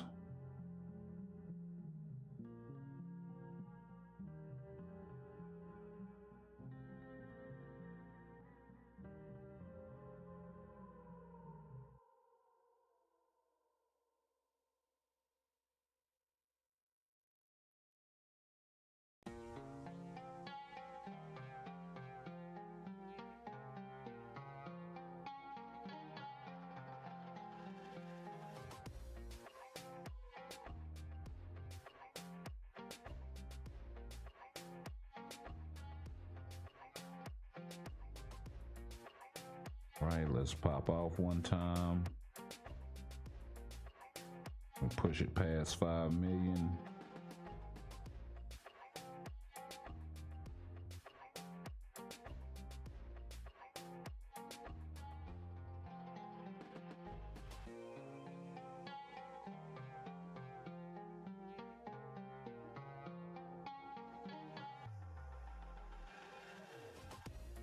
All right, so what was that? 5 million, just a skosh over. 35,907. So yeah, let's run this setup right here. Actually, you know what? Let's go ahead and just run it with Polaris lead.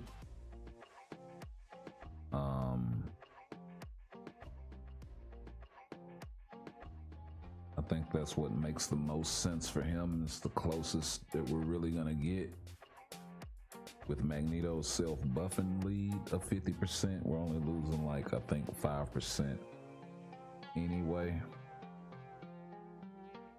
Or is Magneto 70%? Whatever the case.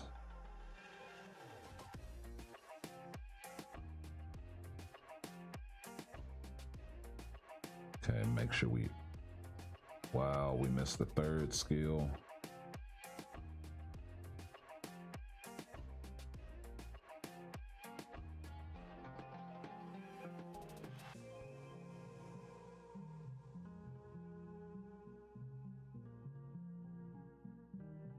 Missed the proc.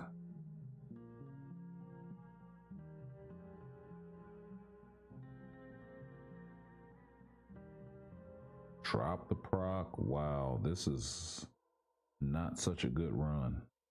Why are we challenging the damn record? Okay, screw it. If we screw up this time, we'll just reset it all together.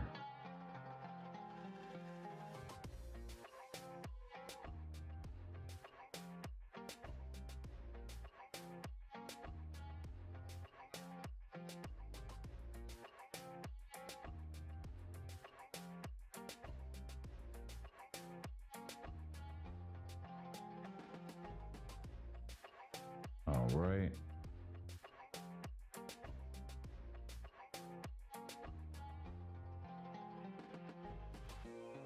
Oh, wow, that's bull. That is baloney.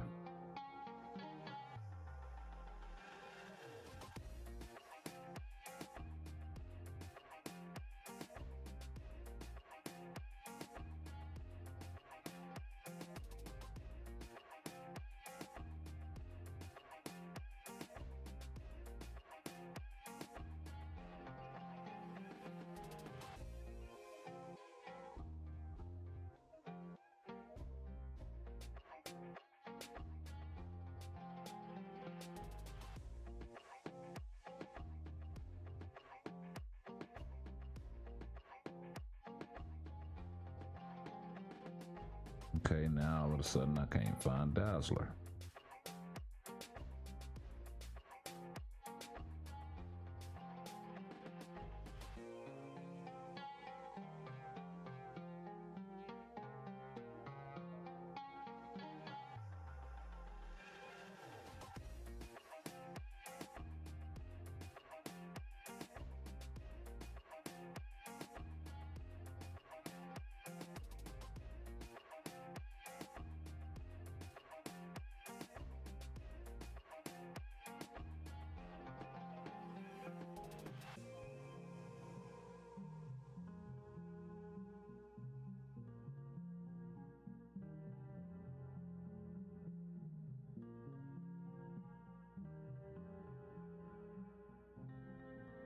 Wow, he is dodging a lot of freaking damage on bullshit.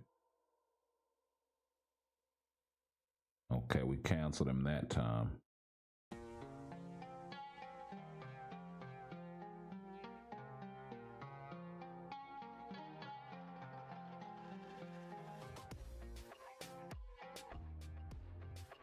There's everything going off. The insight, the proc, the destruction proc.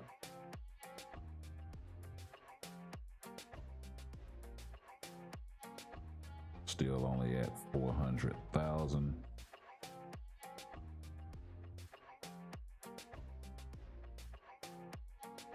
See how we do on this rotation.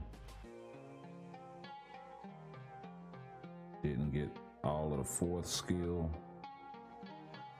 That's okay.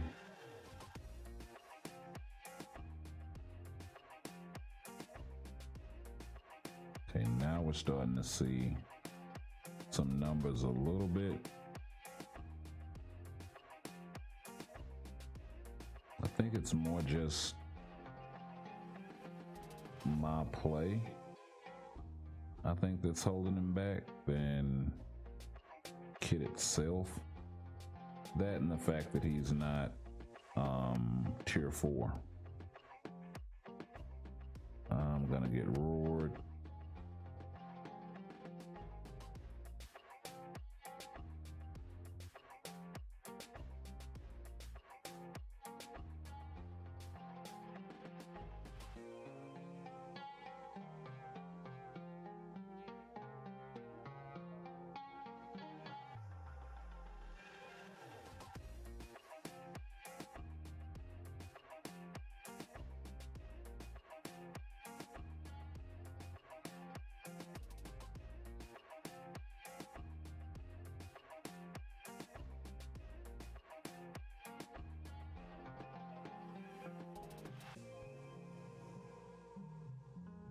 Yeah, definitely not on Magneto's level yet.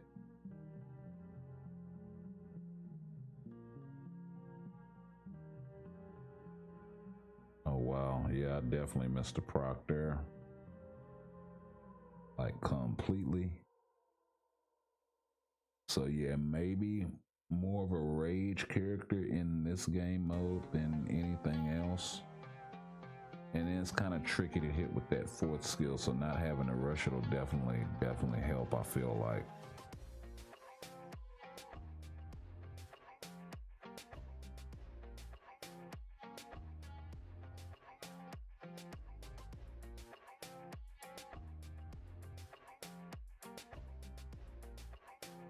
So I think maybe that's where some of the mixed emotion comes in with that guy.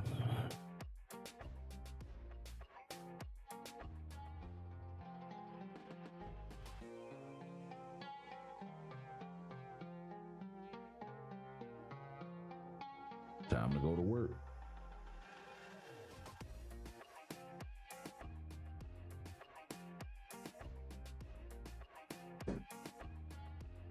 Yeah, I'm actually kind of loving this team right now.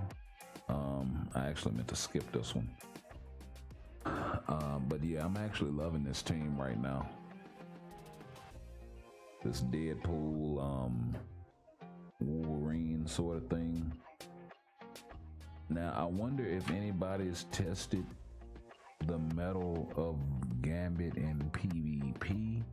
I'm not sure if he's really built for that, because he doesn't have like a revive on his artifact or any of that sort of stuff. I don't think he has iframe ignore built into his kit either. So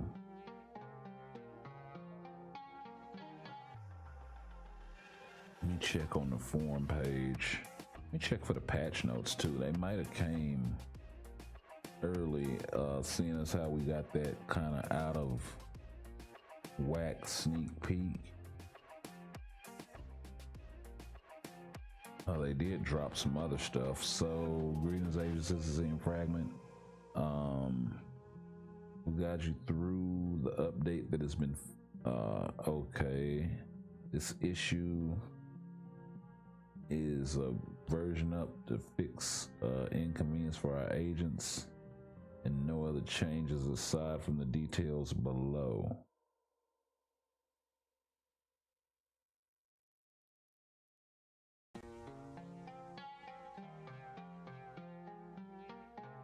Okay, let's see. The game's service has been stabilized. Hydro Man's appearance not being displayed normally has been fixed. Okay, so yeah, something with Hydro Man, nobody cares. Well, game stabilization, everybody cares. Greetings, Agency and Fragment. We've noticed an issue. The special icon Broken Wings was given instead of special icon Guardian with Shield when purchasing special icon in 2025 holiday event quest, which is ongoing from 12/31/2024. The issue has been resolved. So yeah.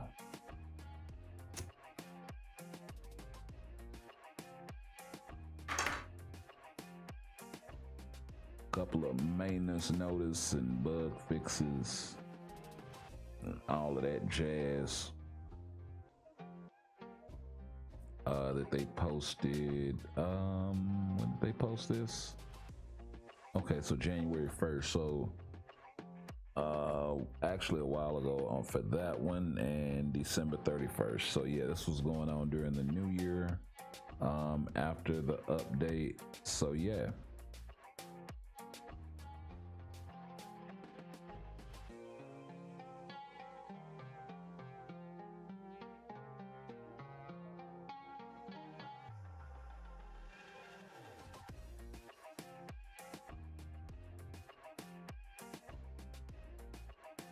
But I feel like Gambit's gonna be a solid character. I think he'll probably hold value somewhere in ABL, ABX.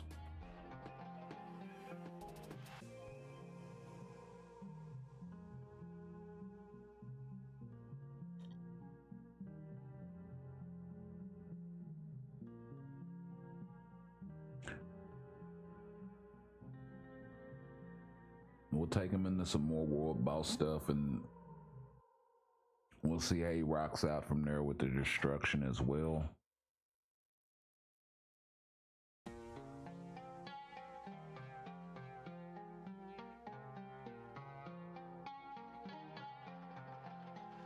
And we still got to do another GBR run, so maybe we take him in there. He'll probably get drugged through.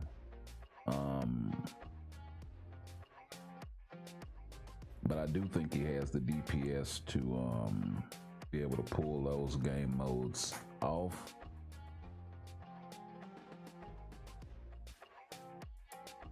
Yeah, we'll get one more and then we'll go back into some GBR.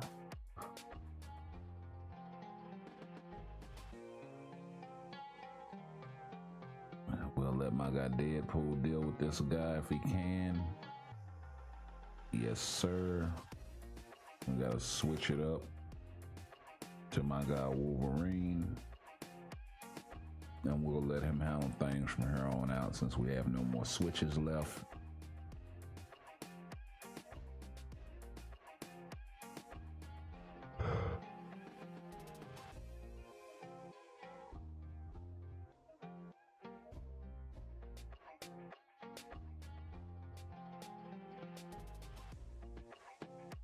Yeah, we got enough boost points now.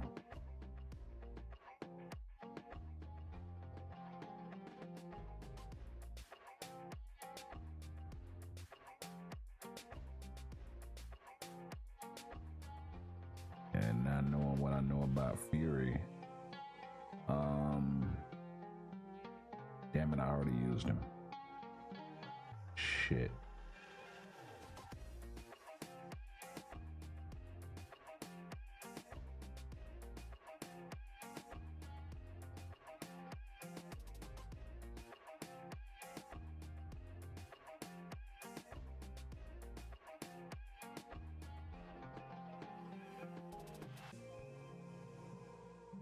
We'll give him Riri. And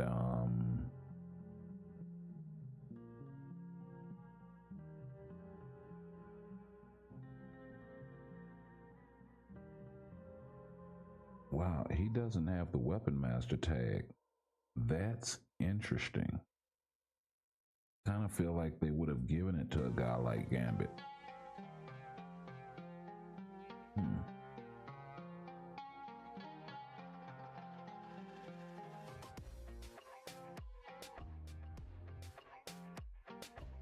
Okay, I guess we'll give him Mantis support.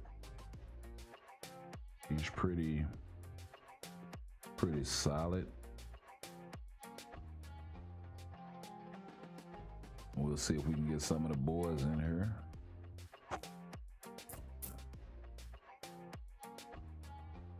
Started to play.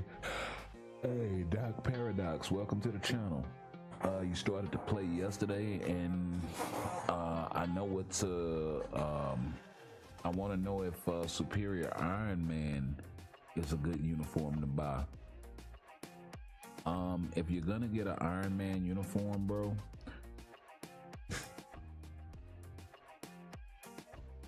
always go with the latest uniform that's out in this game. That'll be denoted by when you go to the uniform page. It's going to be the one at the very top. I would run with the model Neil. That's going to be his best outfit by far. The Superior Iron Man will work. Granted, it does make him a villain instead of a superhero, so it's kind of niche. But Back to Basics was far better, and Model Neil is way better than that.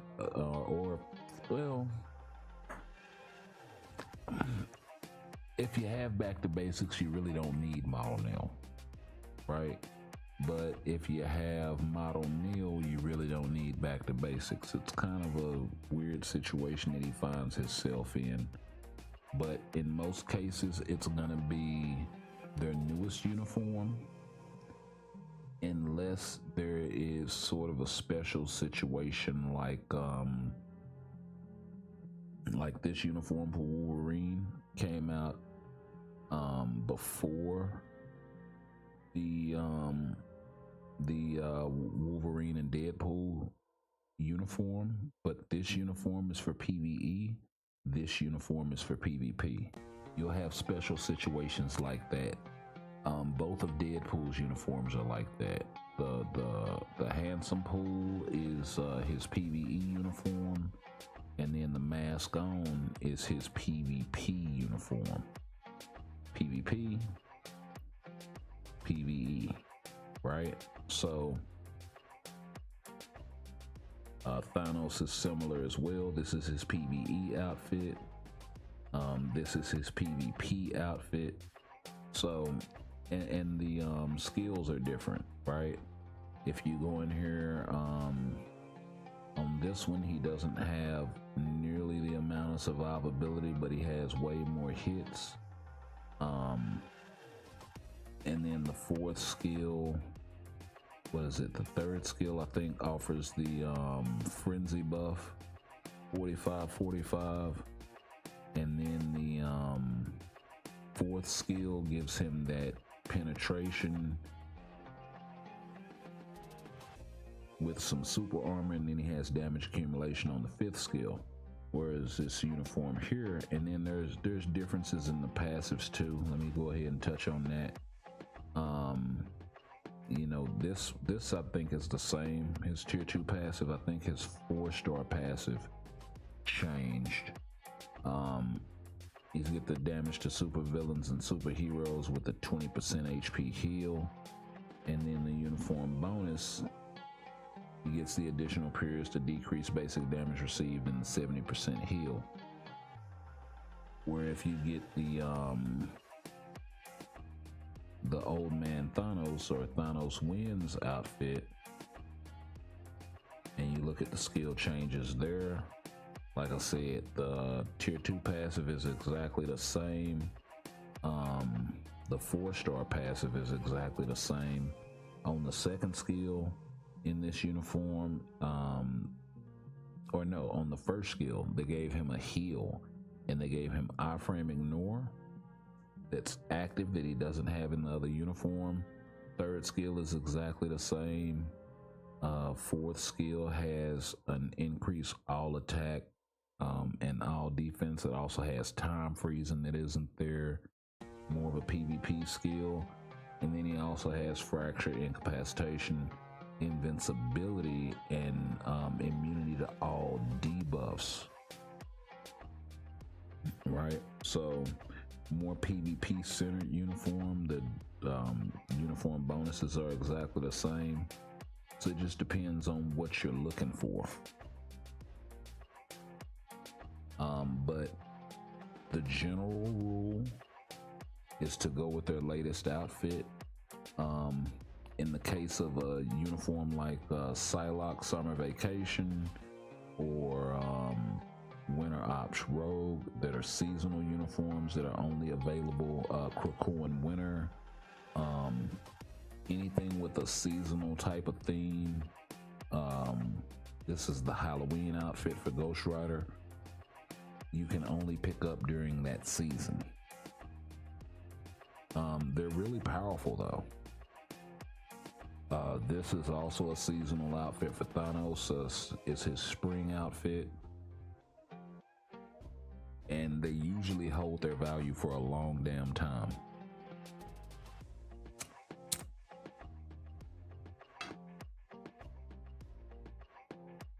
Thanks, bro. Hulkbuster has some good uniforms. I would stay away from Hulkbuster, honestly.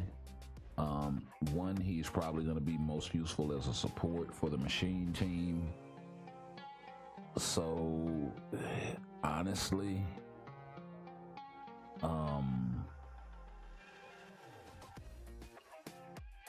I would still say get his latest outfit because it does make him somewhat of a DPS, but I would build him to tier 3 and that's it. That uniform left a lot to be desired, unfortunately, but check some reviews before you go and like spend a bunch of crystals on uniforms that are gonna wind up being obsolete, and then try to stick with uniforms that are gonna hold their value. If the seasonal uniforms are still on sale, for some of the male types, like this uniform is still a very, very valuable uniform if you have or plan on building Magneto. I do believe you need him in order to unlock Jean Grey, and I think he's 6,600 crystals. And then on top of that, the uniform is 1,750, so he winds up being a very expensive character, to be honest. But the Winter Ops Rogue free-to-play option, you do have to spend some hard cash in order to get this uniform, unfortunately, but that's also an option for you.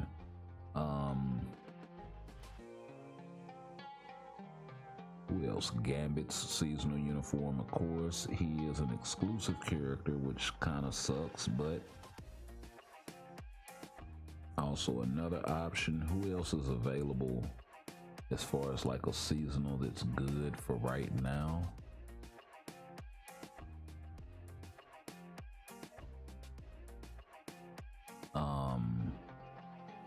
Oh shit. What am I tripping on? Support characters. This guy, the Son of Cole. No, not that Son of Cole.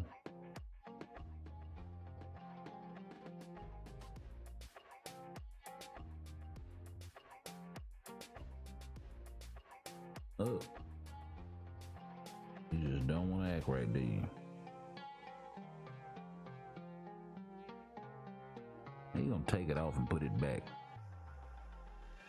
Yeah, this guy here, Phil Coulson. Yes, a 1750 uniform, but it is an excellent support uniform for hero types, and really for all allies. He gives the guaranteed critical rate, which is gonna help with your CTP or rage procs.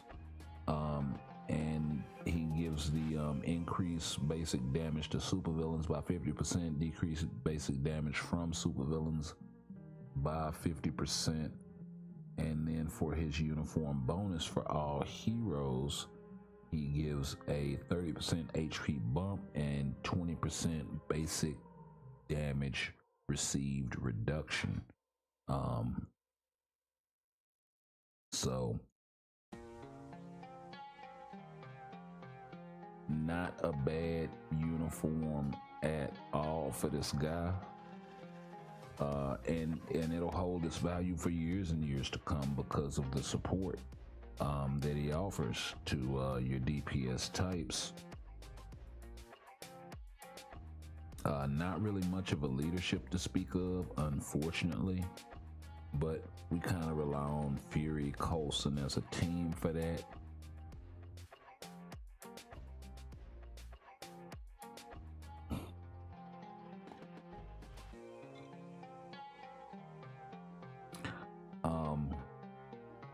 Another good uniform to pick up as far as supports during this season. Really old uniform, but really a great uniform for allies with the leadership tag. She gives an increased damage dealt for supervillains of 65%. I still think it's like the highest in the game. And then 30% decreased damage from supervillains. Her leadership also gives an increase to all debuffs by 40% and decreased debuff duration by 24%, which is kind of good for ABX ABL in certain situations. And then or you can run it, I guess.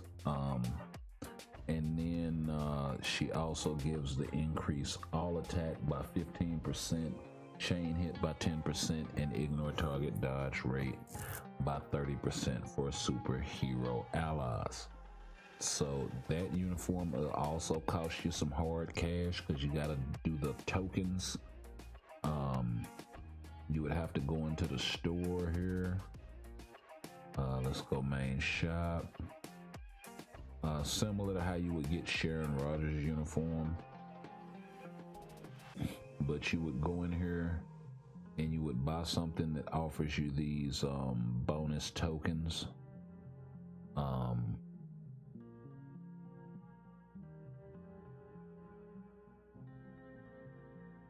So usually any of the recommended or the special deals,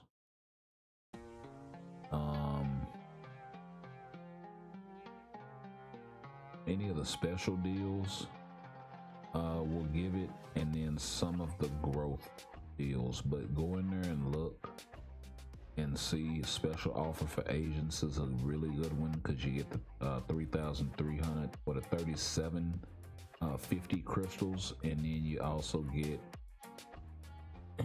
the 30 tokens. So that's a uniform right there. If you wanted to get two, you could spend the $50 US and get the 50 tokens with the 10 tokens that they're giving you. That's gonna be at least two uniforms, and I think some of the older ones like White Fox are actually on discount. So I recommend everybody to pick that up. If you're only spending $10 for the offer for agents. And just so you guys know the amount of characters that are covered, because people will go, well, leadership. So the amount of characters that are covered that actually have the leadership tag is pretty large, right? So, I mean, any of these characters could be made powerful at any time, and some of them already are, like Winpole or Spider-Gwen in her Across the Spider-Verse outfit, or Beta Ray Bill in his latest uniform is pretty damn strong at tier 4. Who else? You got my guy Ghost Rider in his seasonal uniform, one of the hardest hitting characters in the game, definitely like top 4 or 5. You got Spidey, who's kind of decent in PvP. He's probably just outside of the meta, maybe top 4, 5, maybe. Well, let's see. You have Sentry. Sentry Wolverine, of course, is still at the top of the meta. Silver Surfer is still up there. In terms of PvP timeline specifically. Who else is still up there? A really good Atom can give you a run for your money, but I think Spidey has the ups on blast types. Well, Wolverine Carnage is pretty up there. Null just came into the mix. Actually, Carnage just came back into the mix, and then Null came into the mix for the first time. He's pretty damn strong for PvP. So maybe top 10 definitely for Spidey. Probably around 7-ish, because he's gonna have hell dealing with Carnage. He's gonna have hell dealing with Wolverine off the top. and then you're still gonna have to deal with sentries. And now he does snipe Surfer. He does an excellent job sniping Surfer, like 9.9 out of 10 times. So, and then of course you got Sentry who will work with that tag. Thor's in the mix. Captain Marvel is in the mix. Captain America, I think, is in the mix down here some damn where. Wow, Captain America does not have the leadership tag. Oh, yeah, there he is. Right there. Cable, pretty damn strong as well. I think I saw Sue Storm and Gladiator, as well as Mr. Fantastic. Interesting War Machine is here, but I don't see my guy Iron Man. Pretty damn interesting. If they ever decide to get Bucky right, he would be able to take advantage of that tag as well. And then a few more stragglers down here. Falcon at one point was really strong. The same could be said of this guy in PvP at least. So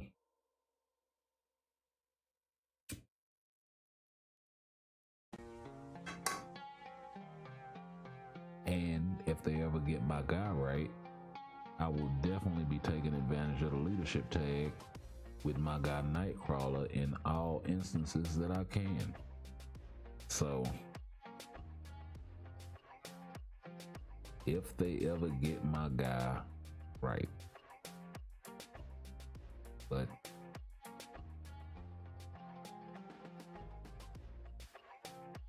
let's see. Oh shit, let me get caught up on the chat.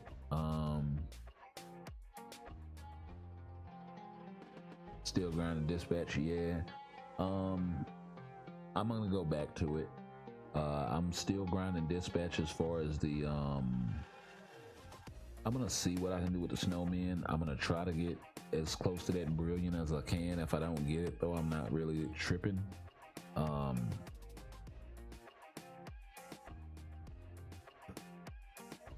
would probably have to manually grind a lot of that, so that's a lot of freaking work. So yeah, but I'm still trying, you know what I mean? Let's see. But yeah, I really wouldn't worry about Hulkbuster so much. I would worry about building supports that are useful for more than just the machine team. Right? So that's where I would go with that Dr. Paradox. Let's see, I'm looking for story mode and all that stuff. I'm not thinking about PvP for the moment. Okay. I don't have much characters because I started yesterday. My team for the moment is Iron Man 39.9, Captain America, Sharon Rogers, Black Widow 39.9. Okay. Well, it sounds like you got some pretty good base DPS type characters. I would focus more on building some supports and some leads to fill them out, right? The 30.99 uniforms, yeah, they're free, so that's actually great.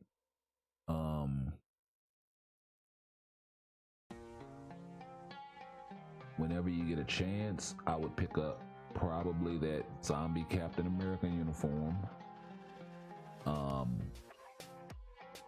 I think you can get Doctor Strange for free from the Epic Quest. So the zombie Doctor Strange is also really strong, but I would focus on building leads and supports. Like Mantis is a really good support type with this uniform. Who's a good support type that you can get that doesn't need a uniform? Bill Coulson, I think you have access at, and he doesn't need a uniform. You can pair him with any hero,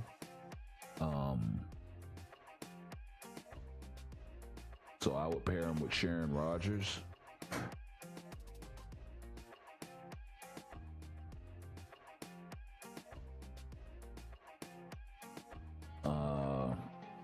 As far as the leadership, you could probably build Valkyrie. She'll probably be pretty easy to build for you. Who else?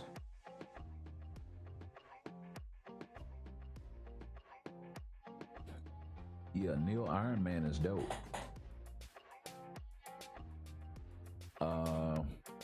You could build War Machine. He'll be a good support for Iron Man, good lead. It'll be specific to Iron Man though, so I'm kind of trying to steer clear of advising you to build those types of characters. Mr. Mr. Ford skill. Yeah, I'm trying to steer you clear of building those types just because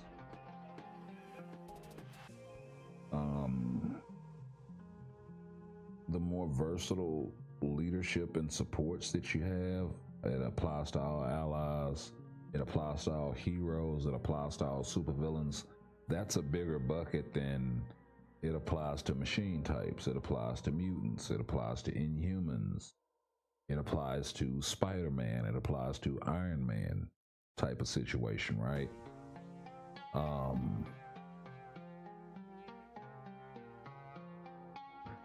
Venom is another good character that's strong in the meta right now. Really solid. Not gonna take a whole hell of a lot to build.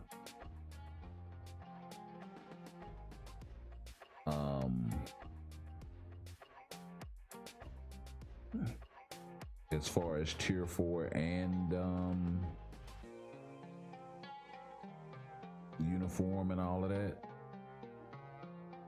completely free to play character, so non-seasonal uniform at that, so yeah.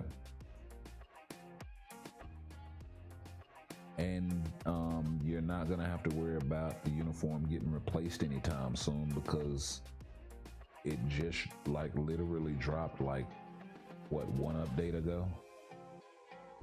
So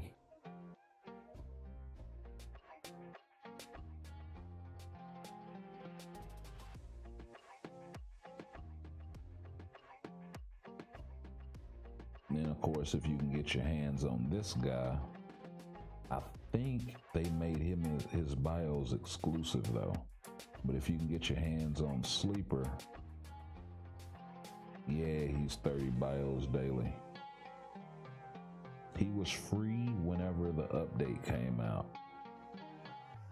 So maybe if you have a 6-star exclusive, I don't know, I can't really recommend putting it on him. He is really good for Venom though. But just for Venom.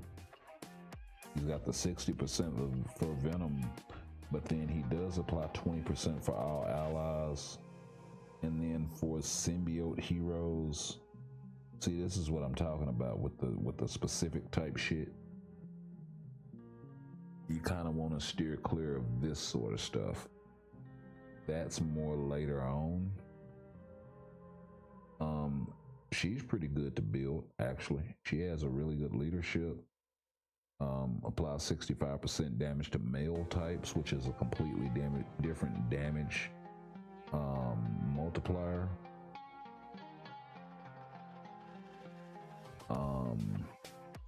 Ronin's good for universal types. As far as a lead and support, for universal type allies, 50% all attack, 36% all defense, and then for the Annihilator's uniform, he gives 25% dodge rate, 40 buff for supervillain and superhero damage. So really good lead and support for universals. Probably one of the better ones. So yeah, I'd look into building those types of characters that have a good lead, that have a good support built in. I think for your mutant types, you can probably build her. I think she's for, oh no, shit, she's fucking, damn it. Let's pull up the support list. Okay, yeah. Pull up the support list.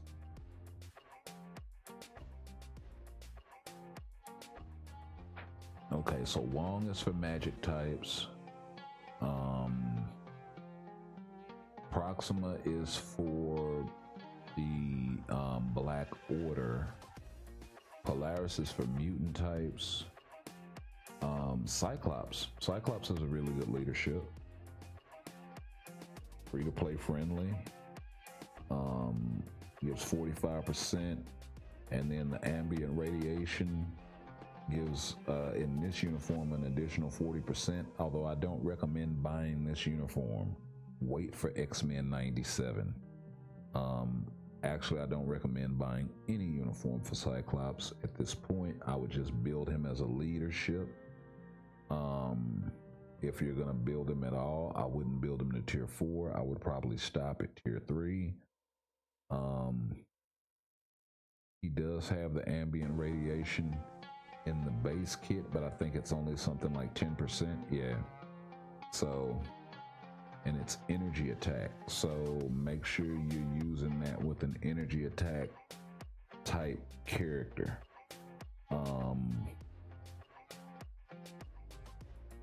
Oh, this guy. Red Goblin. Definitely a excellent option to build, especially if you're thinking about villains. He is trapped at tier 3, but he does a lot of DPS at tier 3. Seems like it's level 80 damage, to be honest with you. And he gives a 40% all attack, 40% ignore dodge, which is really kind of niche and really clutch. And then for supervillain allies, he gives 45 supervillain superhero damage. So yeah, really solid uniform for this dude. And then of course he applies 15% chain hit and 10% fire damage to himself, which is really useful if you're using him in a DPS capacity while you're waiting to build a tier 4 or something like that. And he can buff himself with all of that stuff. So you can kind of double dip with extra supports, like giving him somebody like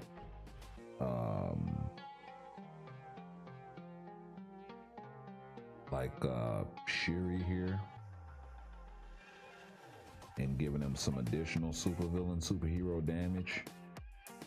She also has a leadership in this uniform that applies to all allies or speed type allies, 35% all attack. I don't think she has nothing on the uniform bonus.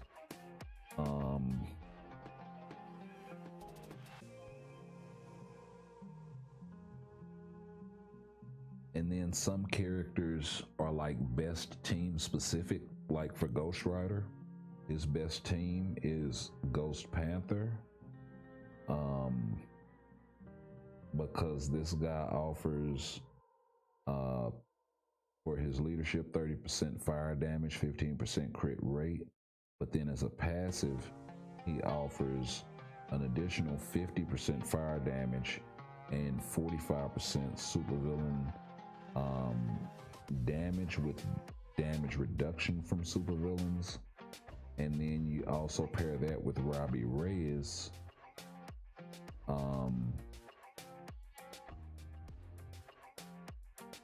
who gives this guy 60% fire resistance and 80% chance to become immune to fire damage, an additional 30% fire damage on his 4-star passive, for the uniform effect is nothing, but then you get his artifact at a decent level and he'll convert that fire resist into fire damage on a percentage.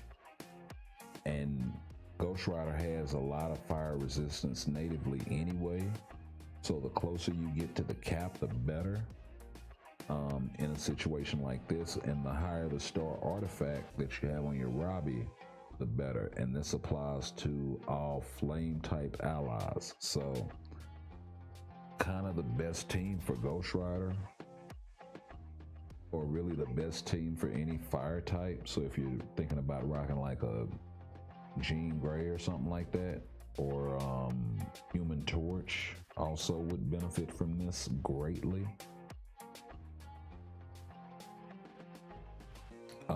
And then the other thing too, most importantly, is start working on your cards. I got a video I can link down in the description for you. But I think I have to go find it. Let me see. Playlist.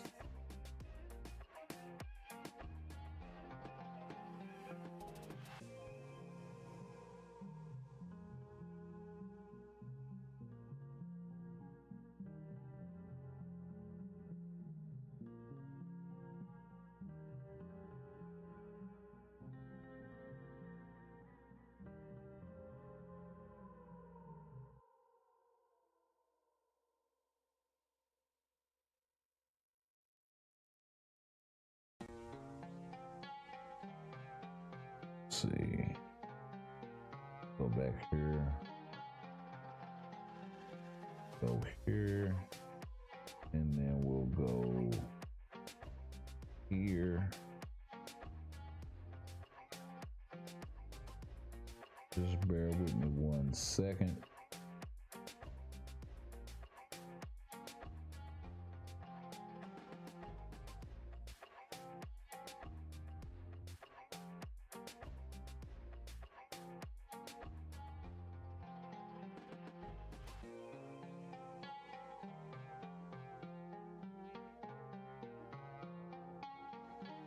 Okay, let me link this down there.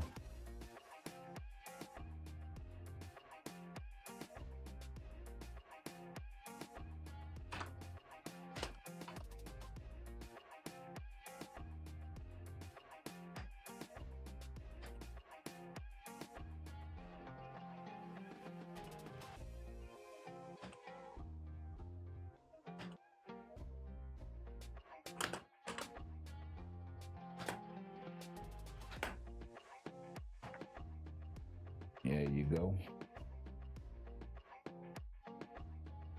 Yeah, I linked a video for cards and sword info down there for you below. But yeah,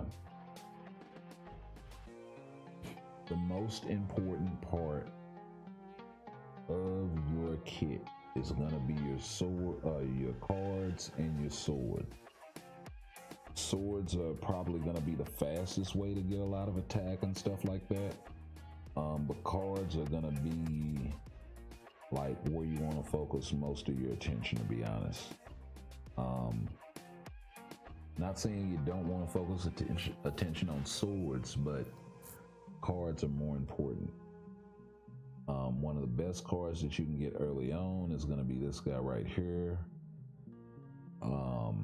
The Loki Agents of Asgard number 17, another really good free-to-play card. And the reason why is because of the stats that it offers. It offers all attack and cooldown duration in the first slot. We'll get into what that is here in a second. He also offers in the third slot ignore defense, which is important. It caps at 50%, and you're gonna need that. Dodge, HP, or critical damage. In the fourth slot, you can roll the physical attack proc, which you can't double up on those. That's the green text at the bottom. And there are only a handful of procs that you actually want on cards. Physical attack, all attack, energy attack, 4 HP, and that's it.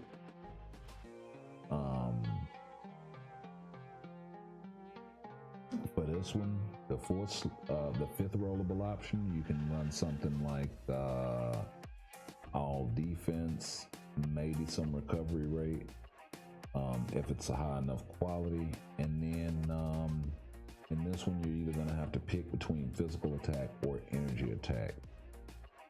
So pretty good options there on that card. Another good free-to-play option is really gonna be some of these newer cards.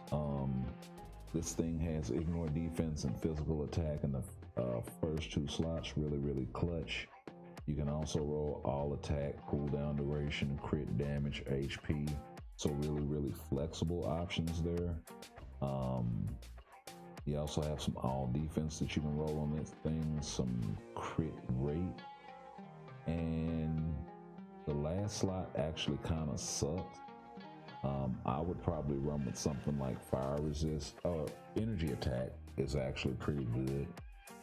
And having the physical attack up there already, and I think you can roll all attack on this thing as well. I'd skip the proc on this one. That's that all defense. Do not let it confuse you. Yeah, and you can roll all attack on that thing. So this is one of the few cards that you can roll all attack, physical attack, and energy attack on. That's never a bad option. Let's see, you got cooldown duration and all attack on these 2 in the first slot. If you need some cooldown, this is not a bad card to have. You can also get I would skip the crit rate proc actually and go for something like fire resist, recovery rate, or all defense. I roll the crit rate in that slot, HP, physical attack, energy attack, or crit damage. This is not really optimal, to be honest. You kind of want these spread out.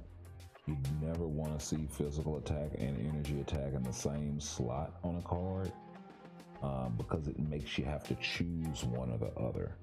So that's kind of the stuff you want to stay away from. You got energy attack and HP on this one. And then you can roll the physical attack there. You can roll some cooldown on the 5th option. On the 4th option, you can roll the energy attack proc, which is clutch. And then on this option, you can roll yourself some all attack. You can actually get physical attack proc, all attack, and energy attack with max HP on this card. Probably with cooldown duration. Probably one of the best free-to-play cards that they have dropped, next to that Loki card.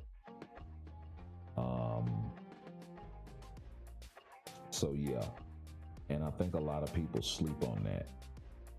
The ignore defense, and actually I'm gonna have to update that card video, because when I did it, these cards weren't out. So yeah, we're definitely gonna have to come through here with a fine-tooth comb. Not really optimal here. You got the physical attack, energy attack, HP all on the same thing. And it was really similar with that other card. And with this one, you got the all defense and crowd control time, so that is definitely a skip. For the What If collection, you got some energy attack and ignore defense. So some good base options there, but then you see you got HP, all attack, and physical attack in the same slot. So I would probably skip the magic card. The What If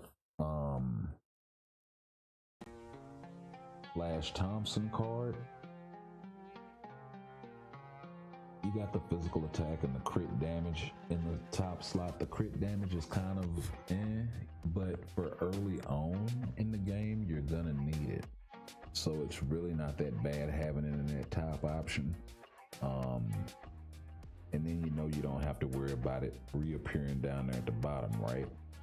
So you can roll all attack in the top slot, starting out good there. You can roll physical attack proc on this thing, the HP proc on this, or the HP, or HP.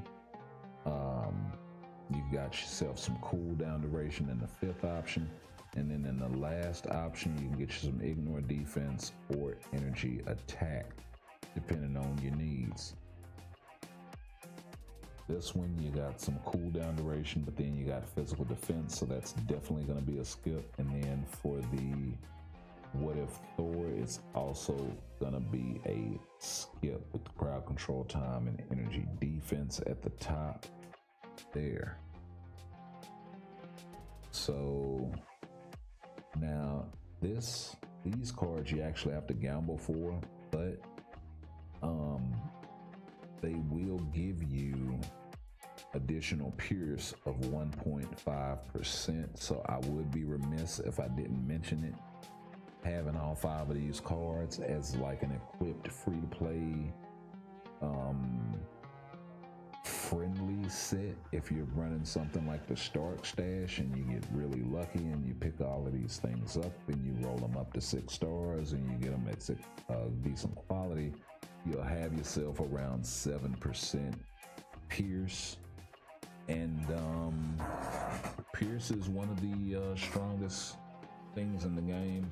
You have to, the only other way to get it, other than it being on certain characters as a uniform or as a part of the uniform collection, which is a really low amount of Pierce, is with your premium cards and crafting them. And the blue stats actually give you the Pierce, and you can get up to 25% coming from your premium cards. So that's a whole different animal altogether. But you know, you got physical attack, additional Pierce, you have energy attack, additional Pierce, you have max HP, additional Pierce, you have cooldown duration, additional Pierce, and you have ignore defense, additional Pierce. So really good starter pack. And you can roll this thing, the Doctor Strange Damnation, with all attack and the first slot, physical attack proc in the 2nd slot, crit damage there in the 5th, and max HP, all attack or physical attack. Kind of cringe, to be honest. For the Doctor Strange 2018 number 10, you got the max HP, energy attack,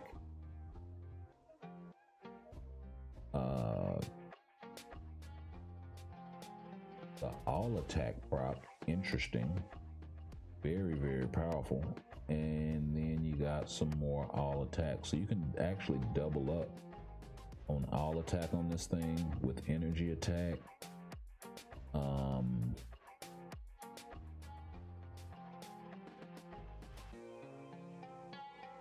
Yeah, the only thing you're missing is physical attack.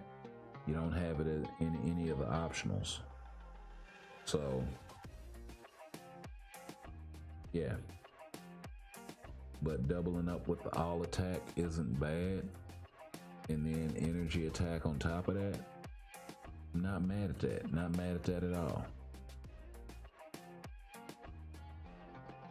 For the Doctor Strange number 2, you got yourself some ignore defense in the top slot, you got cooldown duration in the 2nd slot, you have crit damage in the 3rd slot, and then you have all attack, physical attack in the last slot. Kind of sucks, kind of a skip, to be honest.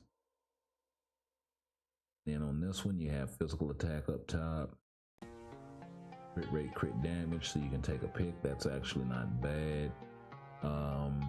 Got the energy attack proc with cooldown duration, that could be workable. You got some energy attack in there, and then you have some all attack in there that you can roll as well.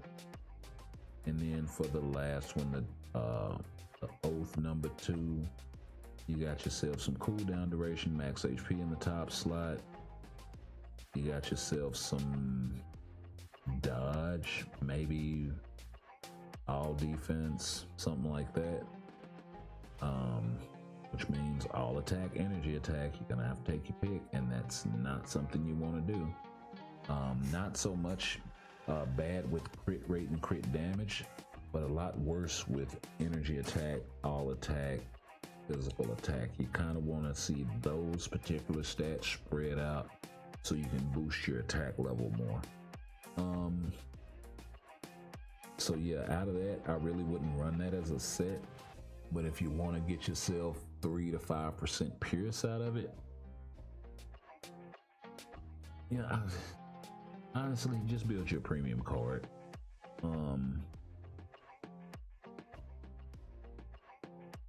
You can get them completely for free anyway, and you don't have to spend the loot and all of that sort of stuff.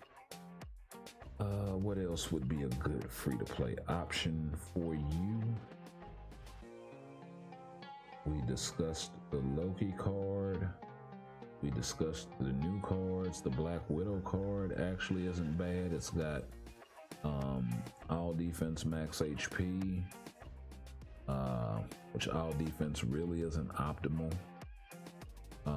if I'm being honest, but I was rocking this card for a while, and actually I can't recommend it. Yeah. What else? Yeah, this is a good one. Crit damage, max HP. You got yourself some ignore defense in the top slot, physical attack proc, or energy attack. All defense and all attack, physical attack. So it is kind of making you choose a little bit. But much older cards. This is also another good option. The Unbelievable Gwen Pool. All attack, max HP is much better actually. Got you some energy attack there. You got you some maybe some attack speed, crowd control time, something like that. You have all attack proc on there, but you do have to trade off that cooldown duration.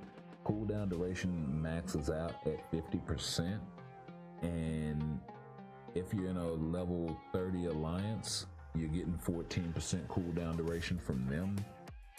Along with the character's cooldown duration, you really only need about 30% cooldown duration coming from your cards.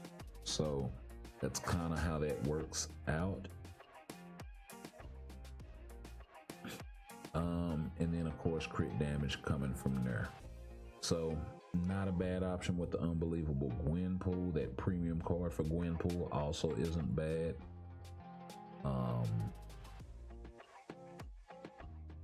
Let's see, I think I may have went over enough free-to-play options for you to get you a decent deck started as far as which cards to build. Those zombie cards, there are really good options in there. The Groot card is the one I was looking for, and I don't see it. This card actually isn't bad if you get your hands on it. Crit rate, crit damage, energy attack.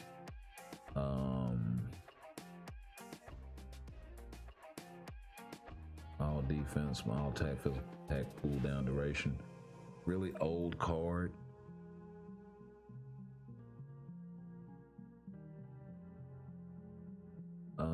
Let's see, here it is. You got the Star-Lord number 2 with some ignore defense, crit rate, roll physical attack, HP in the first one. Cooldown duration there. All defense there, and all attack in the last slot. And then I think the Groot card was also pretty good. You got some ignore defense, crit damage, energy attack,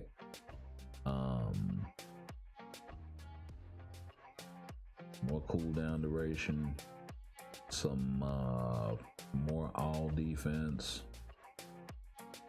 and some more all attack. So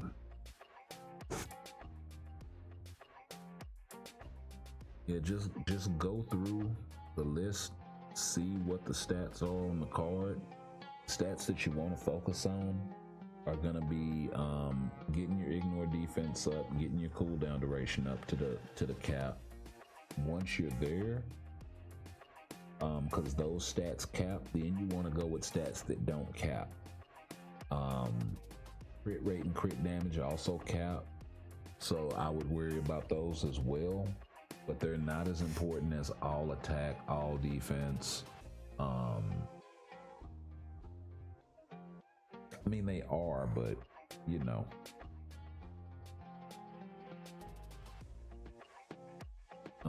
As far as premium cards, there are premium cards that you want to avoid building for the same reasons that you want to avoid building some of these other trash cards that are free to play, like this Punisher card with the ignore defense and the attack speed, or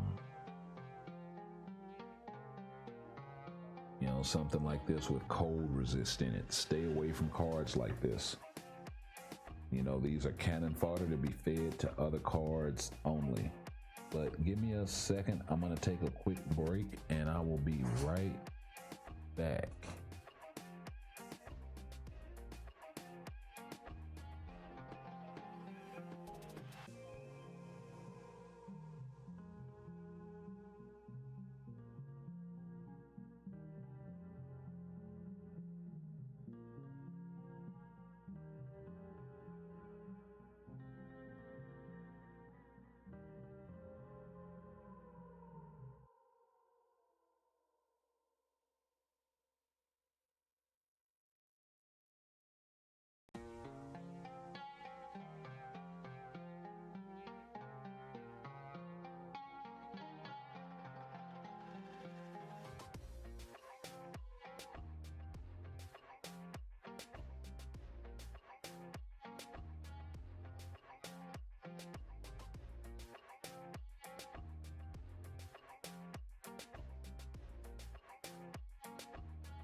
All right, we are back.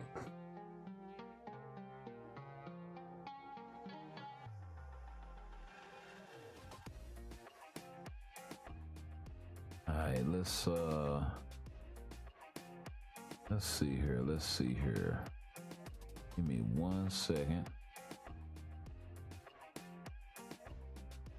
I want to do something new. Yeah.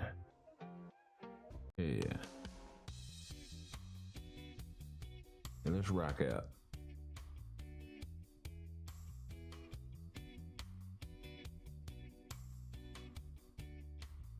Yeah, so we were supposed to be doing some Gambit GBR.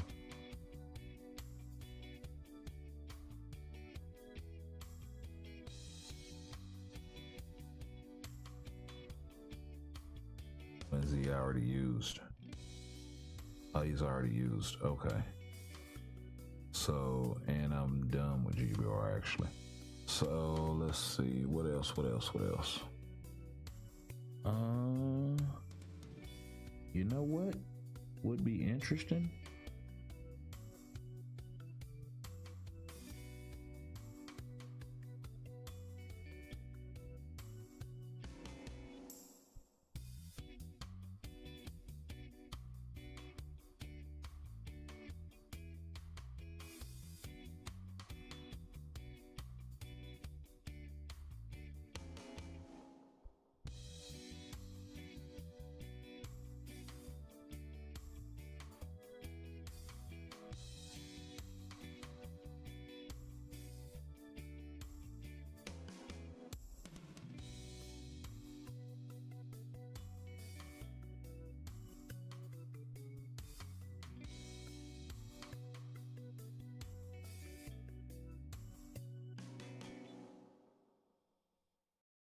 Okay, 1, 2, and 3 are restricted. But the 5th he still has access at. But he doesn't have access at his tier 3. I mean, it's tier 4, so.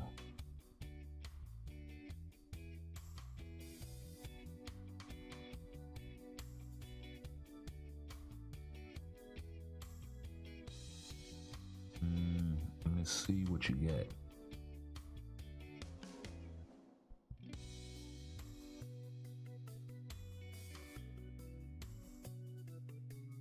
Ignore dodge and 35 damage to boss types. And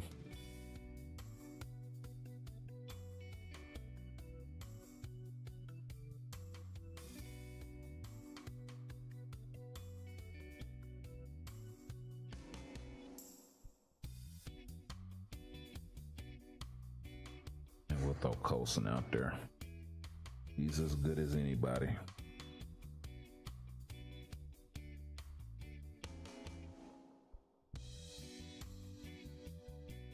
Now he doesn't have the additional V-pad skill as well, with the 1 being locked out.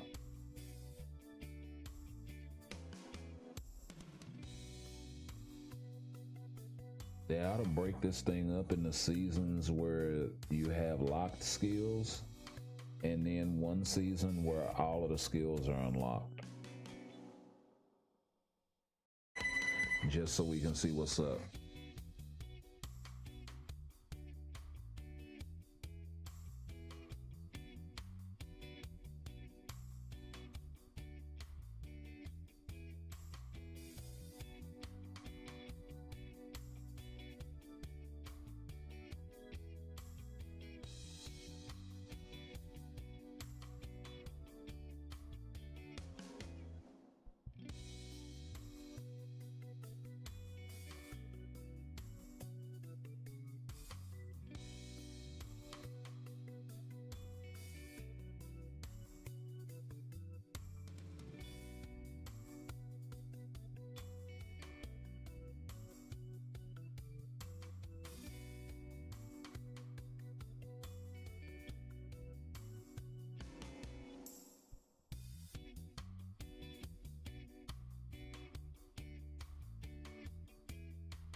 Okay, so that don't look that bad, actually, with Gambit and Rogue. Man, they actually able to put up points. So, yeah, we're going to have to go from there. Let's try that again.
Okay.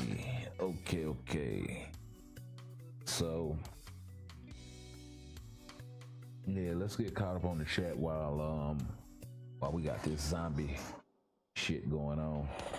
My guy Gambit actually able to put in work at as a farmer. That's kind of interesting.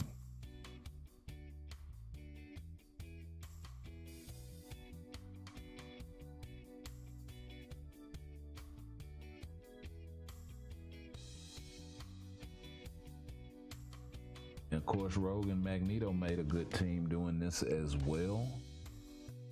Let's see if we can push.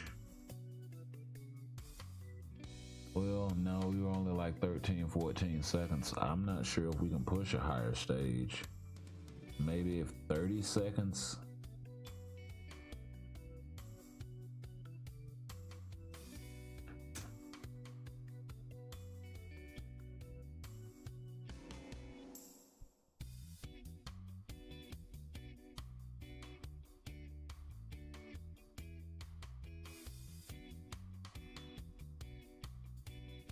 I wouldn't just go after the zombies cards, bro. I would kind of mix and match, because it's gonna come down to like when you build your deck. Are you building for PvP or are you building for PvE? Right? I have a second deck. This deck is more geared for PvE or PvP, right? Because of the max HP being on every single card in the first or second slot, right? That means that at max level, it's gonna take, you see how I get the 9%, 5.1%? This is the only card that I don't have that on, and that's because I'm trying to balance a little bit of more of attack in there as well, so I'm just not so overwhelmed on attack. But I still got 5.4% HP coming from this thing, as well as the HP proc coming from here. So now I can't have multiple of these, so I can have an all attack proc on one card, a physical attack proc on another, HP proc on another, energy attack proc on another, but I can't have an energy attack proc on one card and an energy attack proc on another card. They will not stack. So that's the other thing. You can do the regular all attack, the blue stat, but the green ones do not stack.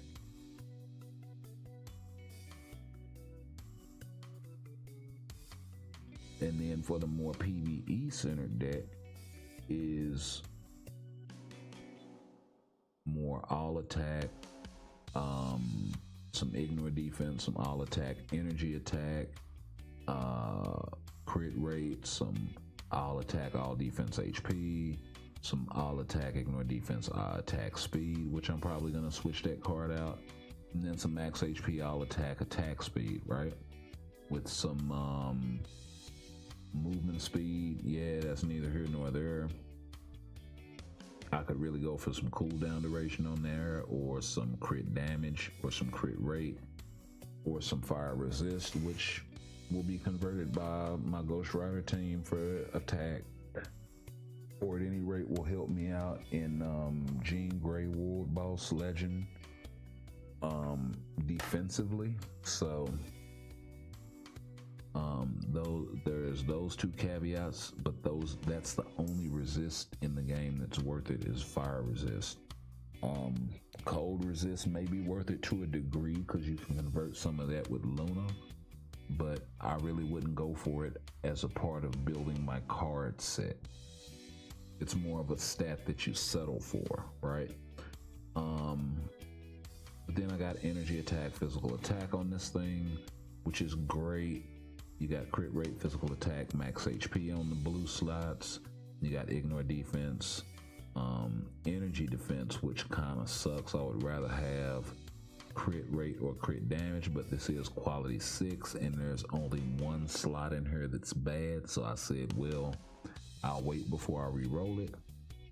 And then this thing, I got the energy attack proc, the max HP, and then some all defense could be a better quality, and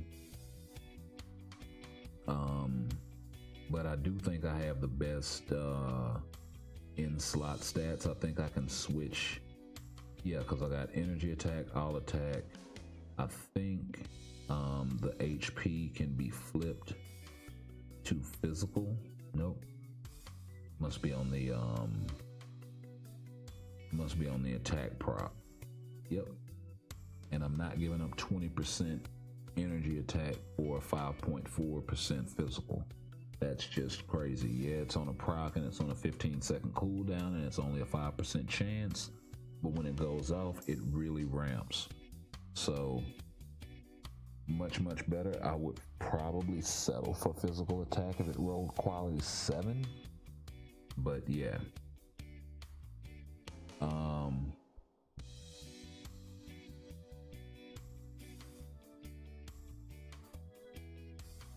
And interestingly enough, I don't think the quality affects the the quality doesn't affect the prop, right? That's still movement speed 20%, 15 seconds, right? And they're all 20% on 15 seconds. This one is energy attack 20%, 15 seconds on a 5-second chance. So it doesn't, it's not affected by the yes, quality 5, same thing. So the amount of the procs aren't affected by the quality level of the card like the rest of the stats are. So you can roll that thing 1 star, it's still going to be 20% on a 5% chance on a 15-second cooldown. So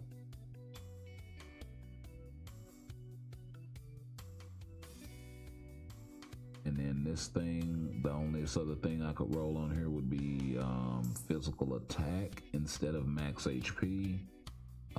If I go for quality 7, I'll try that, and then I'll try to re-roll this thing to all defense, or maybe even fire resist if it rolls quality 7, as a settle kind of situation. So I still got some tweaking to do with my cards, but that's kind of how it shakes out.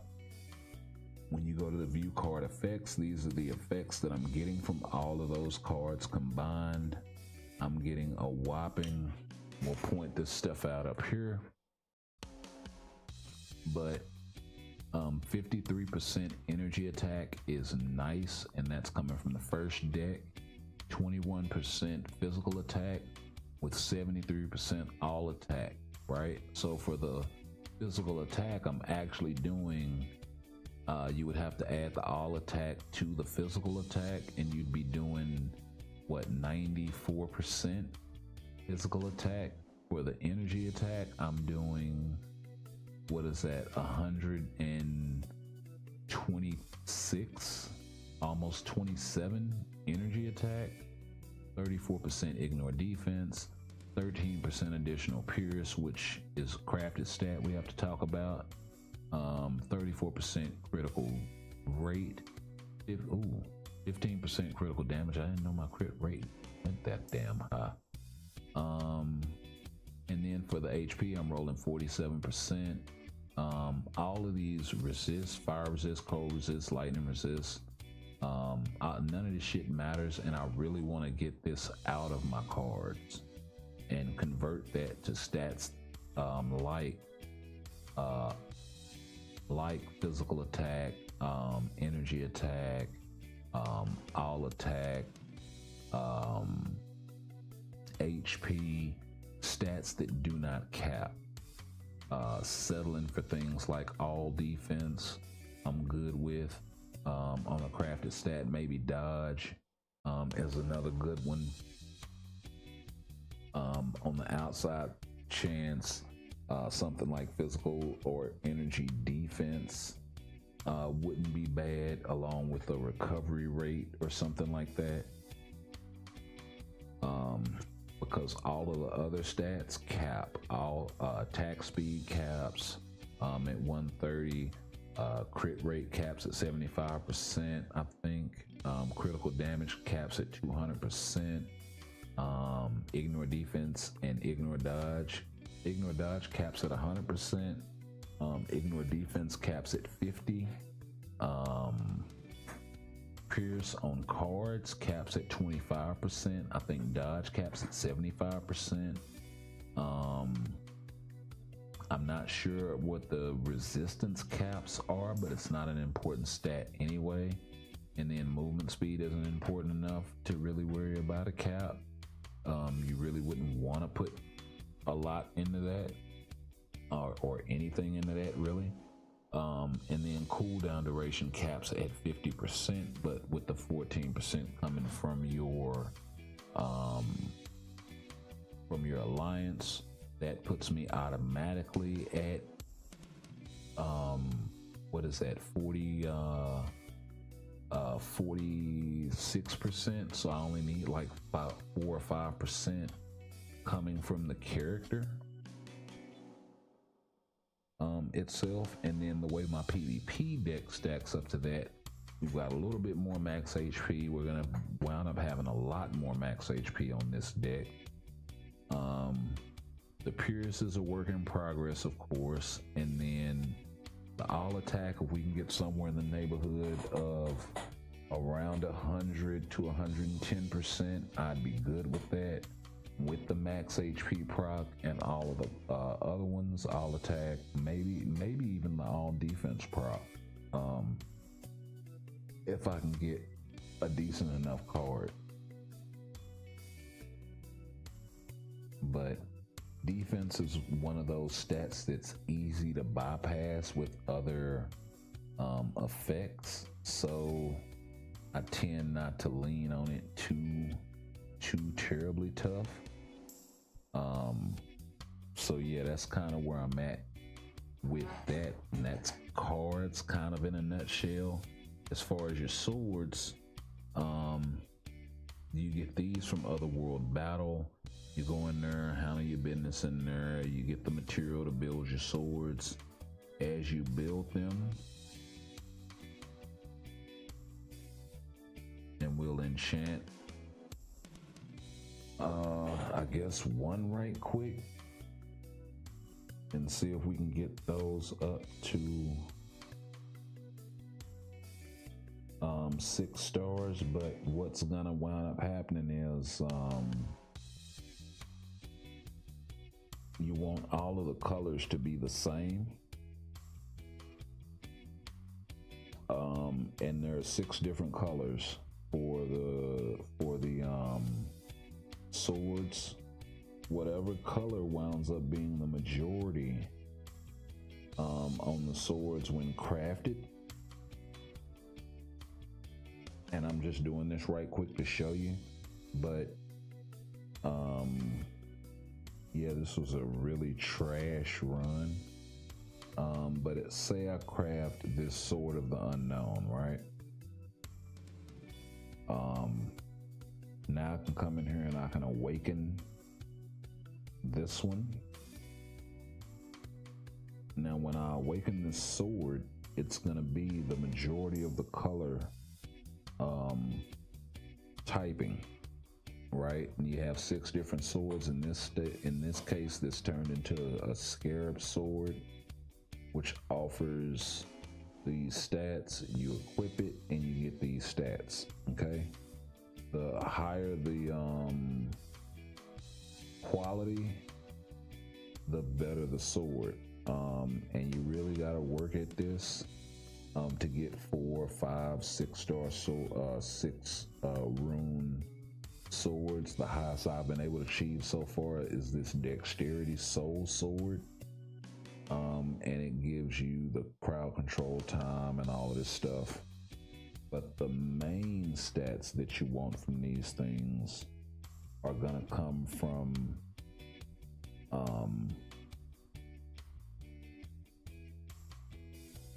from this thing. Elemental mastery is the sum of all element levels. Mastery effects apply to all characters based on mastery value. Now at, what is it, max out at 40? That's or 36. That's having 6 swords, or 6 swords with all 6 runes the same color, and it'll give you an additional 50% all attack. Right now I'm rocking an additional 30% all attack.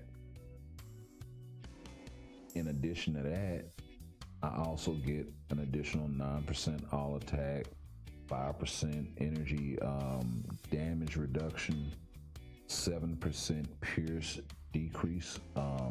So pierce damage taken is reduced by 7%. I get an energy attack buff of 9%, a physical damage buff of 5%. So physical and energy damage taken is reduced by 5%, and then increase attack, instinct attack increase. Instinct is really important for your tier 4s later on, so it's really going to ramp their damage as far as their tier 4 skill is concerned. And then of course I get all of these other juicy stats. Some of them are really low, but it kind of sort of adds up in the long run. Things like destruction, damage to destruction type characters, damage to human type characters, damage to flame types, decreased damage from this and that sort of thing by 1%, 3%, 2.5% here and there. Really adds up. Decreased basic damage received from chill type enemies by 10%. That's actually a really strong stat. If it was attack, then it would be even better. Of course, you got 2.6% fire resist in here that Ghost Rider can convert over, which is also helpful. And then of course we got to talk about the emblem collection, because this is going to be your next way to kind of get an extra additional added level of strength in certain game modes. Things like this Silver Sable emblem that gives you 10% energy attack, and the way that you get emblems is by playing the oh god, what is the name of that damn game mode?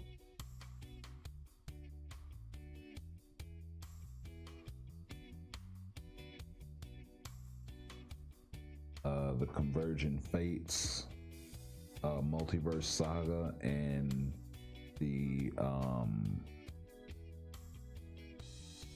these 2 missions, the hidden boss and the mini boss.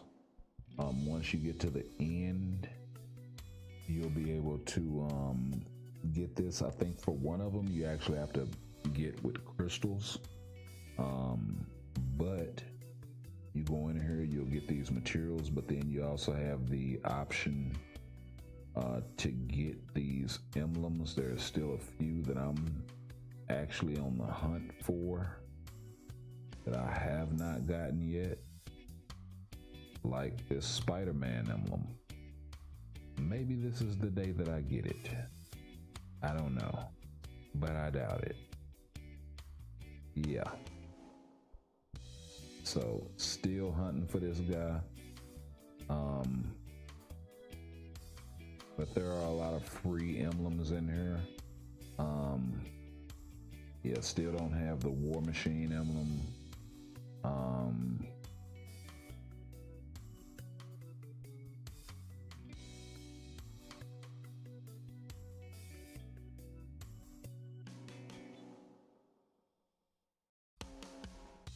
And then let's see. On this side, the Mary Jane Watson.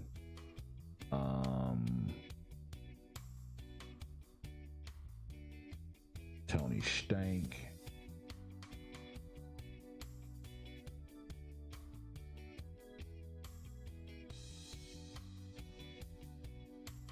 So yeah. Now the good thing about emblems though is once you unlock them, unlike cards and swords and all of this, and this is why I tell everybody, yeah, work on your emblems. They are important. Like the really strong emblem, 18% HP for timeline battle. That's huge.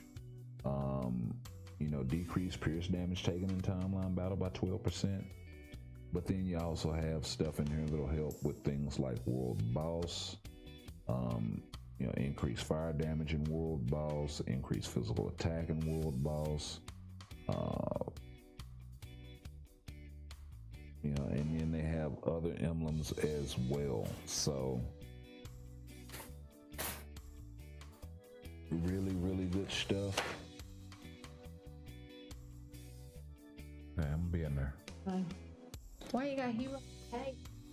We'll talk about it.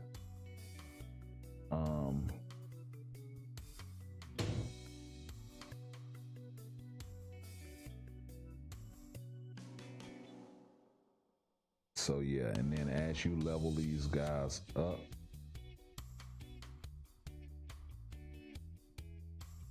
you know, went from what was it, 9% HP in world boss boost to 17.7% HP boost. So yeah, I'll definitely take that. And then as you level your emblems up, you can come in here and collect these rewards all the way up until really strong stuff like CTP selectors and brilliant CTP chests. So yeah, definitely something to not scoff at and keep working on. You know, a 6-star mythic uniform upgrade ticket is really, really good. You know, considering the amount of characters in the game that are paywall uniform type situations. Characters like Gambit, characters like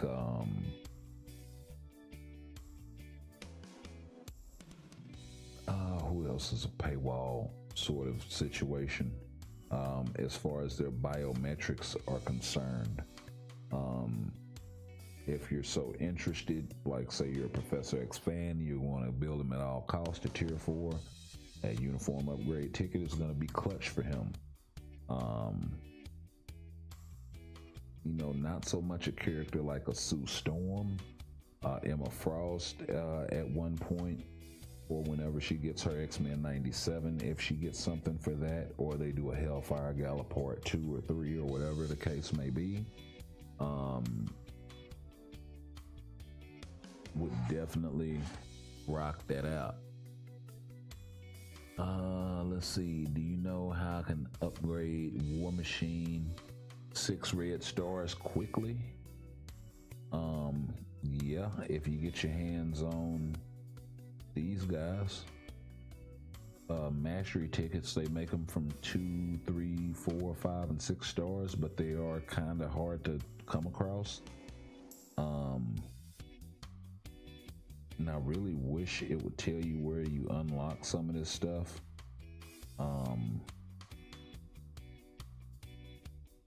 But yeah, those are actually dope.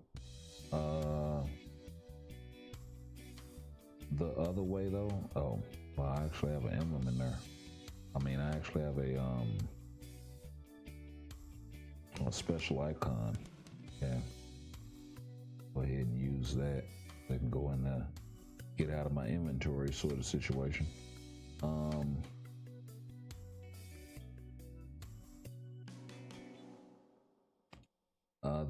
The other way though is just going and farming the materials.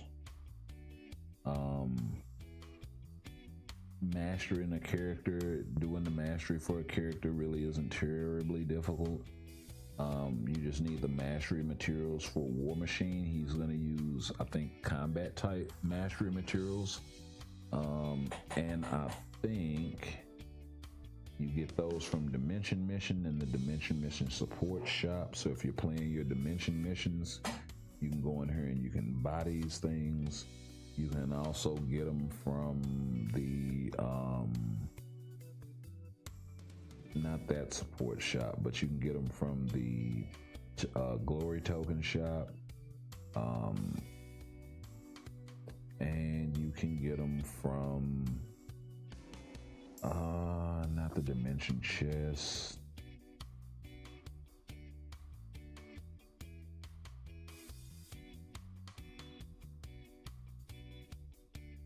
Nope, it's the other shop.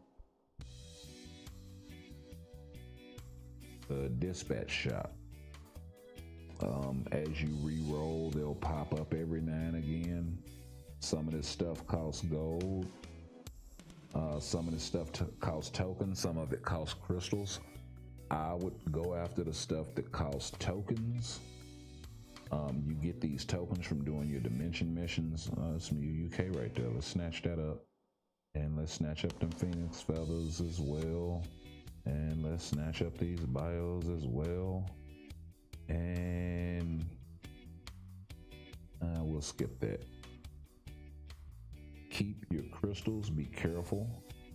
The only thing I would, and really just starting, I really wouldn't be coming in here trying to spend a bunch of gold and stuff, because you're not really gonna have action at it like that. But you can unlock different things from here. CTPs, premium cards, also drop every now and again in here. You do have to drop the crystals to get them, which kind of sucks. But you do have some decent premium cards in here. They haven't put the Ghost Rider card in here yet. That sucks. Oh, that sucks.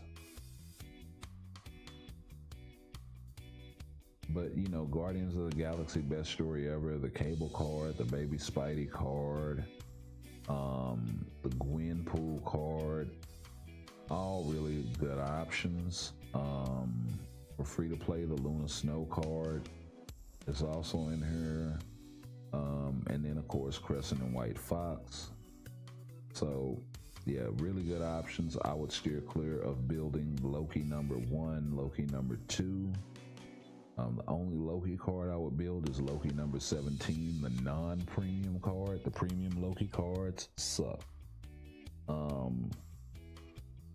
This Black Panther card sucks. This one is decent.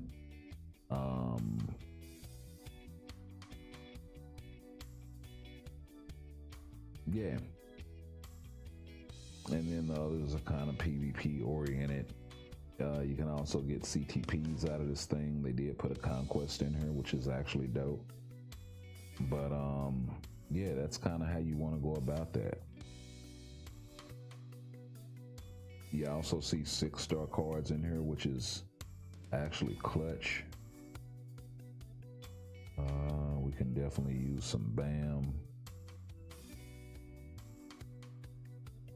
And the rest of that shit costs crystals, so y'all can keep it. Oh, Essence of Dimension, come on with that for tokens.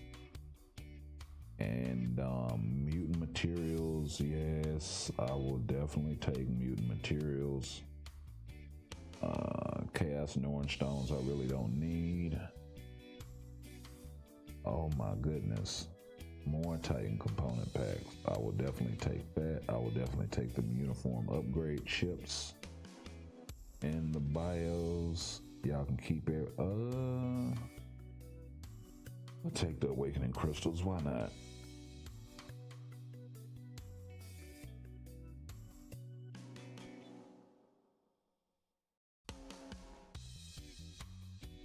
Definitely taking them and the bio and the Black Antimatter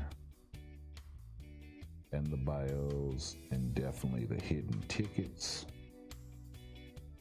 UUK is a must. I done spent all my gold up in there. See, that sort of thing. Something I really wasn't even trying to do. But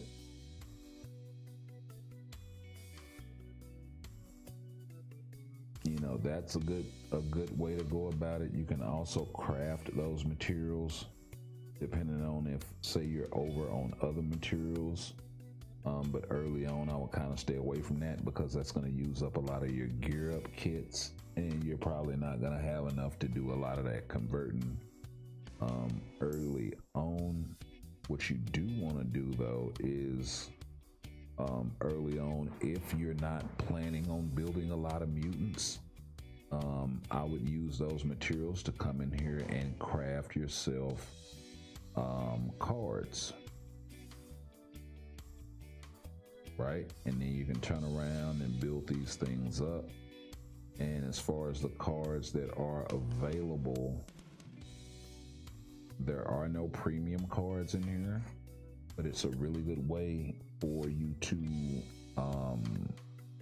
get 4, 5, 6-star cards and really good ones for a starter kit that you can work on building up. And then even when you get your premium cards going, you're gonna need this as an option to get 6-star cards to be able to feed to them to re-roll them and things like that.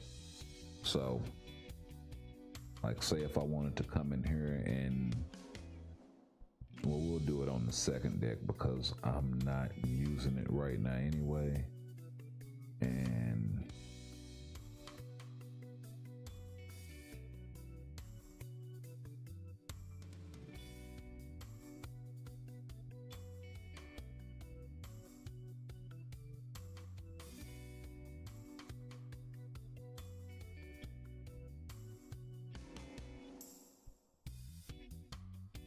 this would be a 6-star card, but say I use the 6-star card to re-roll this thing, and that re-rolls the bottom slots, the bottom 3 blue stats, and it also re-rolls the quality of the card. So that's kind of the thing. I'm really not worried about this right now at this moment, because I'm not using my second deck in PvP. I'm just building it so I can use it in PvP content in the near future. So anywho, I'm gonna go ahead and get out of here because I've been streaming for quite a while. I know we didn't get to as much as I would like to have. We're gonna go ahead and roll out to some timeline battle as usual, get these last 3 out of the way, and we'll answer the rest of the chat before we get up out of here. So let's see. Do I know how to upgrade War Machine? Yeah, so we talked about that. Okay, I have to get them. Let's see, actually have them at 3 stars, just normal. But yeah, the way that you get those materials, like just farming, is from doing dimension missions, story missions. I think we'll drop some of those materials doing alliance battle. They drop those Chaos Norn stones just about everywhere, bro. They're not really terribly difficult to find. They don't really drop them, I think, in World Boss and things like that, but you need to play World Boss 5 times a day in order to get your materials up so you can tier 2, tier 3, tier 4 characters.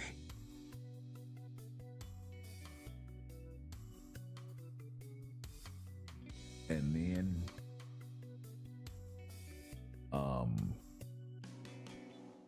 I think you have to be tier 3 in order to get into Giant Boss Raid, Galactus. But as soon as you can start playing Galactus, start playing him. Jump in there, make it public, and let the other teammates carry you. You may not be able to complete the fight, but they will. And even if you die, you'll still get the rewards. So don't leave the room.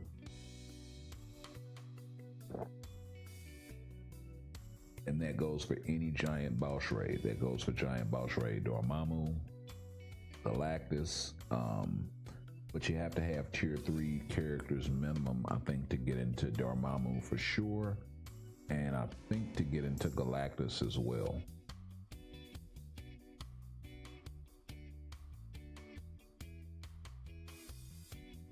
Master mode, not so important.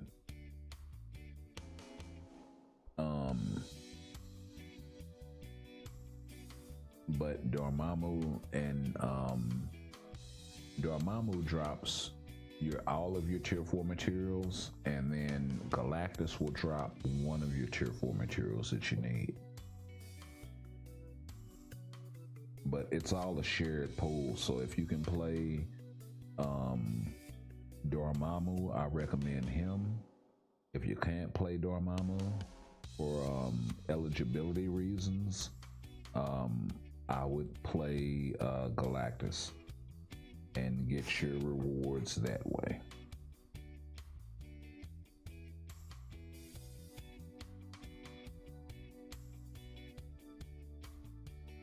Yeah, because you see he drops Soul of the Faltine.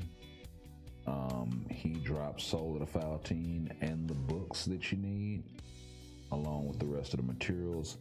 And then at any rate, you still want to play Master Mode just so you can get your premium card tokens, because this is still very, very important. This, and then completing the Future Pass every time it comes up, gives you 300 of these premium card tokens that you can then in turn take in here and get this premium card chest. And this gives you a guaranteed free premium card every time you drop 600 tokens. So the best way to get free premium cards is this. And there's some really good cards in here. So yeah, definitely enough to build you a PvP deck, a PvE deck, or a hybrid sort of thing if that's what you choose. So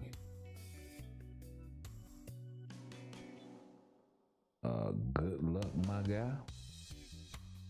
Make sure you hit up that Future Pass. Make sure you're doing all your requisite farming. And yeah, we'll catch you guys in the next one.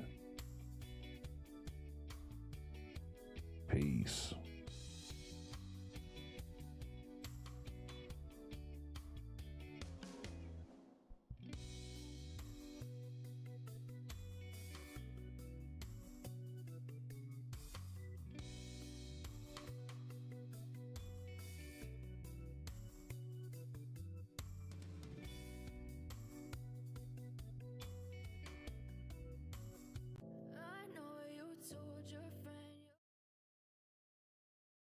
I know you told your friend you're not okay. And tell me what's wrong and why you never said you felt that way. Guess you're trying to stay strong and fake a smile until I look away. But I've known you too long, it hurts to watch your blue eyes fade to gray as you fade away. As you fade away.